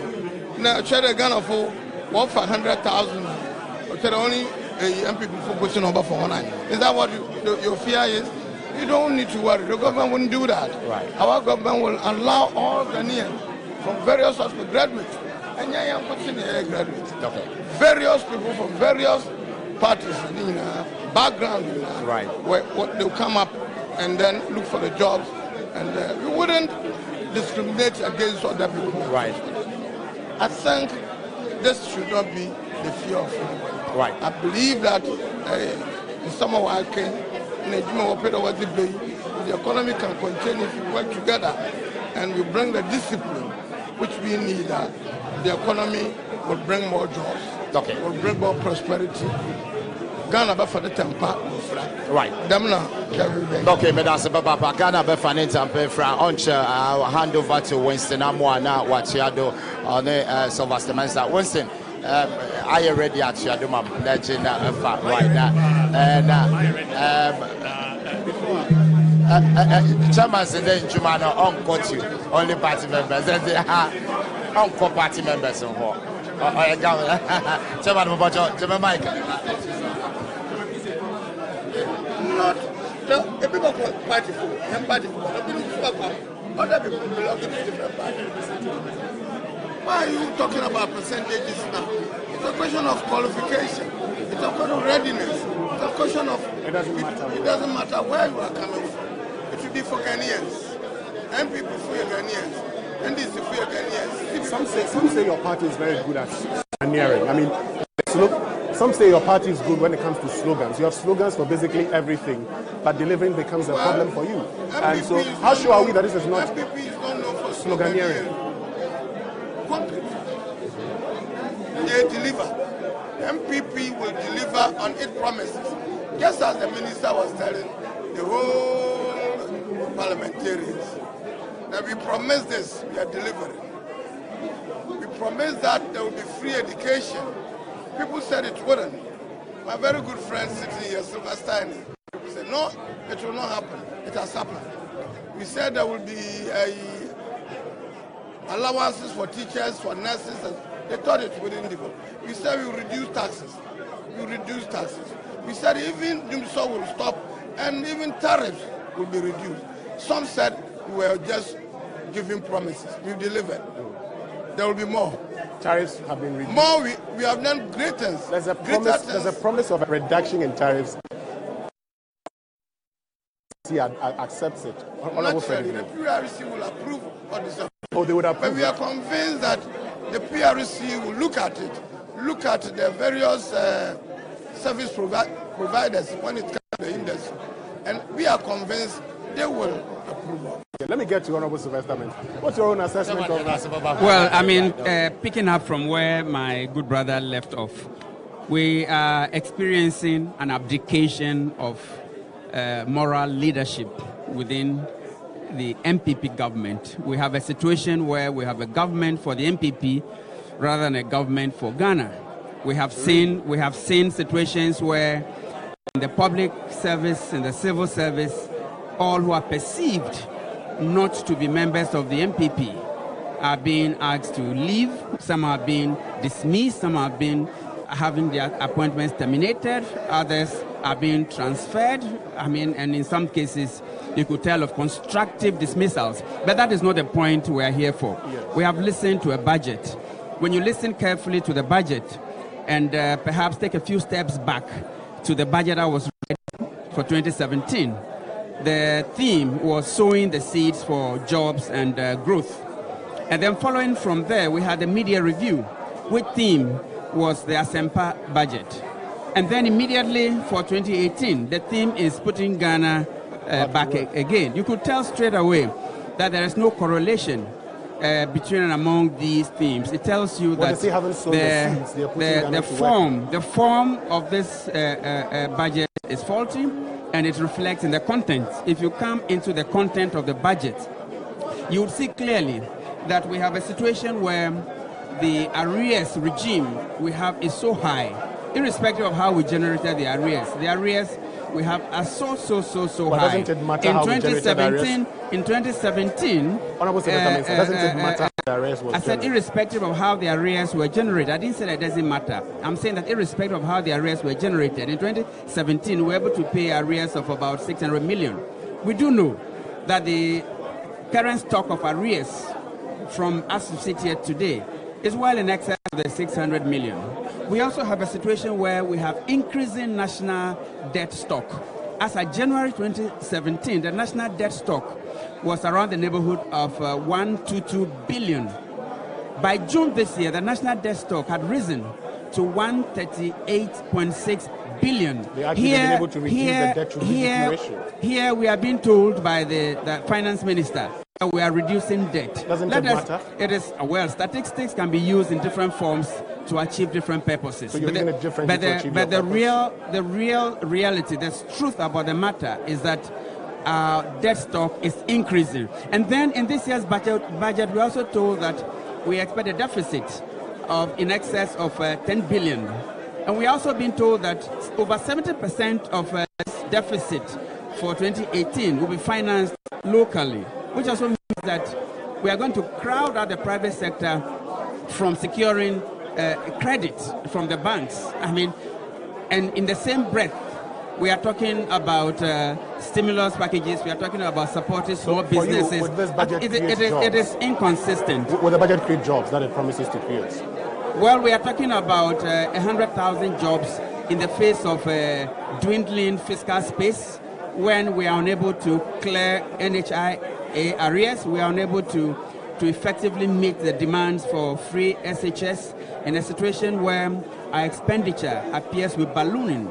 We are also talking about increasing expenditure. And again, in the face where we have shown clearly that we are unable to meet our revenue expectations. We saw it in 2017 when we had to come back to Parliament and tell Parliament that we are sorry, we did not do our calculations very well, and now we have to reduce the budget. We are going to experience the same thing in 2018. But talking about NHI debt, that's one area you know very well, having been CEO. How much is it? Was it in 2017 January? How much has been paid? The truth about the matter is that every member of parliament and every interested party knows that the greatest challenge we face in our national health insurance scheme implementation is the inadequacy of funding, sustainability challenge, which has generated so much arrears. It is the structure of the health insurance scheme that led to the arrears that we have today. And before leaving office, we had put in place a review mechanism to really look at how to restructure the entire health insurance scheme. But that does not subtract from the fact that the scheme had a substantial amount of arrears. One would have thought that within the first year, arrangements would have been made to address these arrears in a way that would put the health insurance scheme on a sustainable path. As we speak today, the budget for 2018 has been read, which means that between now and the close of 2018, no palpable solution is being found to address the challenge of unsustainability. I don't think I have the figures at the tip of. But at least they paid some of it. But, yeah. but I mean, before we wrap it all up, if I get to my colleague Asempa, moving just a little bit away from the budget, how's the campaign going? I'm sure that is subject for. But I want to. I'll give you a chance to talk about the budget. I'll give you a chance, but how's the campaign going? Very well. You are in the race for the NDC. I certainly am. I've indicated that time and again, and I don't think that this is the forum for that discussion. It doesn't matter even if John Mahama contests, you still would be in the race. NDC as a political party needs to make its leadership election a very competitive one. Leadership selection must be competitive, and anything that would ensure competitiveness is what I support. And you see Sylvester Mensah emerging victorious. Yes, particularly to address the ills of the budget that we have just had. A situation where we are talking about a national development bank, when we have a national investment bank, we have an Exim bank. Both banks can adequately address the shortfalls or the reasons for contemplating a national investment bank. Do so? And then we have another situation where we have an agri development bank, but we are talking about the Exim bank extending agri credit. What are we doing about? I'm not saying that it is a bad thing, but I'm saying that what is the agri development bank addressing the ills. Misplaced priorities. Okay. We are using scarce resources. But talking about addressing the ills, can't John Mahama do that?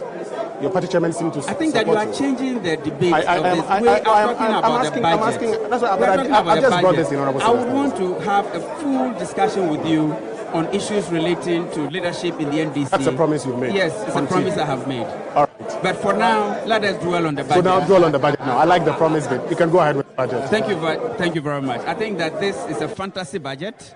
It is an unpragmatic budget. It is a case of tickling ourselves and laughing. You could tell clearly that we are still in the campaign mood within the MPP. You can tell that sloganeering and promises are still a huge and significant feature of this budget. We are waiting to see a more serious budget, a budget that addresses the real objectives of the time, the real challenges of the moment. And I guess that we haven't seen that yet. All right. Asempa, we need to be wrapping up. I was actually going to touch on his ambition, but I thought the questions you asked, makes it up. But you promised that, so you promised that. Promise is there. Thank you very much. I will. But just before you go, I just want you to help me identify one significant change that you have seen with the NHIA since the MPP took over governance of this country. I see the abolition or withdrawal of capitation as a provided payment mechanism as a huge mistake. However, as a matter of personal policy, I don't intend to criticize the National Health Insurance Scheme. It is early days yet. We have had a number of interactions with members of parliament on either side of the political divide. And I guess they have a full understanding of what the real challenges of the scheme is. At a point, I guess that the MPs had a better brief, a better understanding of what needs to be done. And I guess that in this statement, we have heard clearly from the finance minister that the challenge, as is known by everyone, is that of sustainability, and that the numbers are growing at a rate much higher than what the funding sources can provide. We would have expected that the finance minister would have gone beyond that to enumerate to Parliament in this budget statement on what practical measures, what policies, what changes have been done to the funding sources in order to absorb or address the challenge of unsustainability, of inadequacy of funding. But unfortunately, that did not come. I felt a little disappointed. And what that means is that 2017 is gone without any practical solution to the challenge of sustainability. 2018 is also going to end. We would have to expect some solutions in 2019. And I guess that we don't have enough time, and we need to address that challenge in order to sustain the image, not only by internal players, but importantly by our external audience and countries across the world. Right, Winston, I think... Yeah, but before he goes, you talk about a change that is not augured well. Any positive change you've seen in NHI? Let me say that I was also listening to the development authorities, Southern Development, Coastal Development Authority, and I was expecting to see something significant. The entire budget for all these development agencies was in the neighborhood of 1.6 billion. I felt rather disappointed because that amount cannot achieve anything for the year 2017. These agencies are yet to be established. We are looking at infrastructure in terms of offices. We are looking at equipments, office equipments. We are looking at staffing. So, we are looking Mr. at a host of other things. What this means is that we are not going to see anything constructive by the establishment of these agencies for the year 2017. NHIS is work in progress. I guess that those who have taken over are in the process of learning. They are in the process of understanding the dramatic changes that have occurred over the years. And I'm sure when they finally understand where the health insurance scheme is now, they would be able to move a step forward. And I have confidence in the growth of the health insurance scheme. You have confidence in the growth? Yes or no? Yes or no? Have you seen any change? I'm not in a position to respond to that now because I'm not in a position to respond. Honorable Sylvester Mensah. Thank you very much. Thank you. In your campaign. Thank you. So that's Sylvester Mensah, who is a former CEO of the National Health Insurance Scheme, joining us, myself and Sampap. We're here. Winston, I'm told in a jiffy, Dr. Ekospio Gabra will be joining us. Yes, sure. And I'm sure you would definitely have to ask him that question. Same question you asked. Same question. I do not know. Same question. Maybe the mood will tell. Same question. Well, it's very important we gauge the mood of our respondents also before we put questions to them. But I guess the most important thing is that we need to establish what his views about the budget are. A budget that is questioned, a Adwuma budget. A budget that is expected, to create so many jobs. I have heard of that. I've seen 10,000, 100,000 jobs. Yeah, sure. Nation building core. I have seen 2 million Ghana cedis being given to all the district assemblies minimum. And that they say is going to help, to create some more jobs, particularly when it comes to the one district, one factory. Exactly. My position has always been, economic growth goals. And so that's it, but that's not my position. The president has also made that very clear. And that would come out in the establishment of the development authorities. And so let's just adopt a wait and see attitude, like you say. Of course. And we'll see how it goes. I don't know what else you No, you Winston, like I'll reserve my position for now. And if you're watching, you can join me tomorrow morning on Onuya 95.1 FM, 5:40 a.m. And I'll tell you what my position is about this Adwuma budget. Well, certainly I will be having my position on the budget. Yeah, sure. On Winston's take. Yeah. I'll be having my position on the budget. And I know there are many of you who would want to, find out from me what I make of this budget. My take is always fire. Join me tomorrow at 6 for sure. I will tell you something. I am going to do line by line assessment of the budget. Tomorrow, I hope my producers give me up to 10 minutes to do that assessment of the budget. Certainly. I mean, you should have more time because there's talk about things. So you should have more time to really do justice to it. But all too soon, I don't think Dr. Pio-Gabra is ready for us now. So we have to end it here, certainly. I'm sure we'll get him shortly. Let's just see if we could get Dr. Pio-Gabra. He'll be joining us shortly, and then we continue with the conversation. But over to you, Asampa. Right, I'm saying, yeah, the Jumadian in our base here now. Yasha Nimo Soch now. I feel a Juman Ankasabe started presentation about what you make of it. You can join me tomorrow morning. Unia 95.1 FM. What do you doubt? Exactly 5:40 a.m.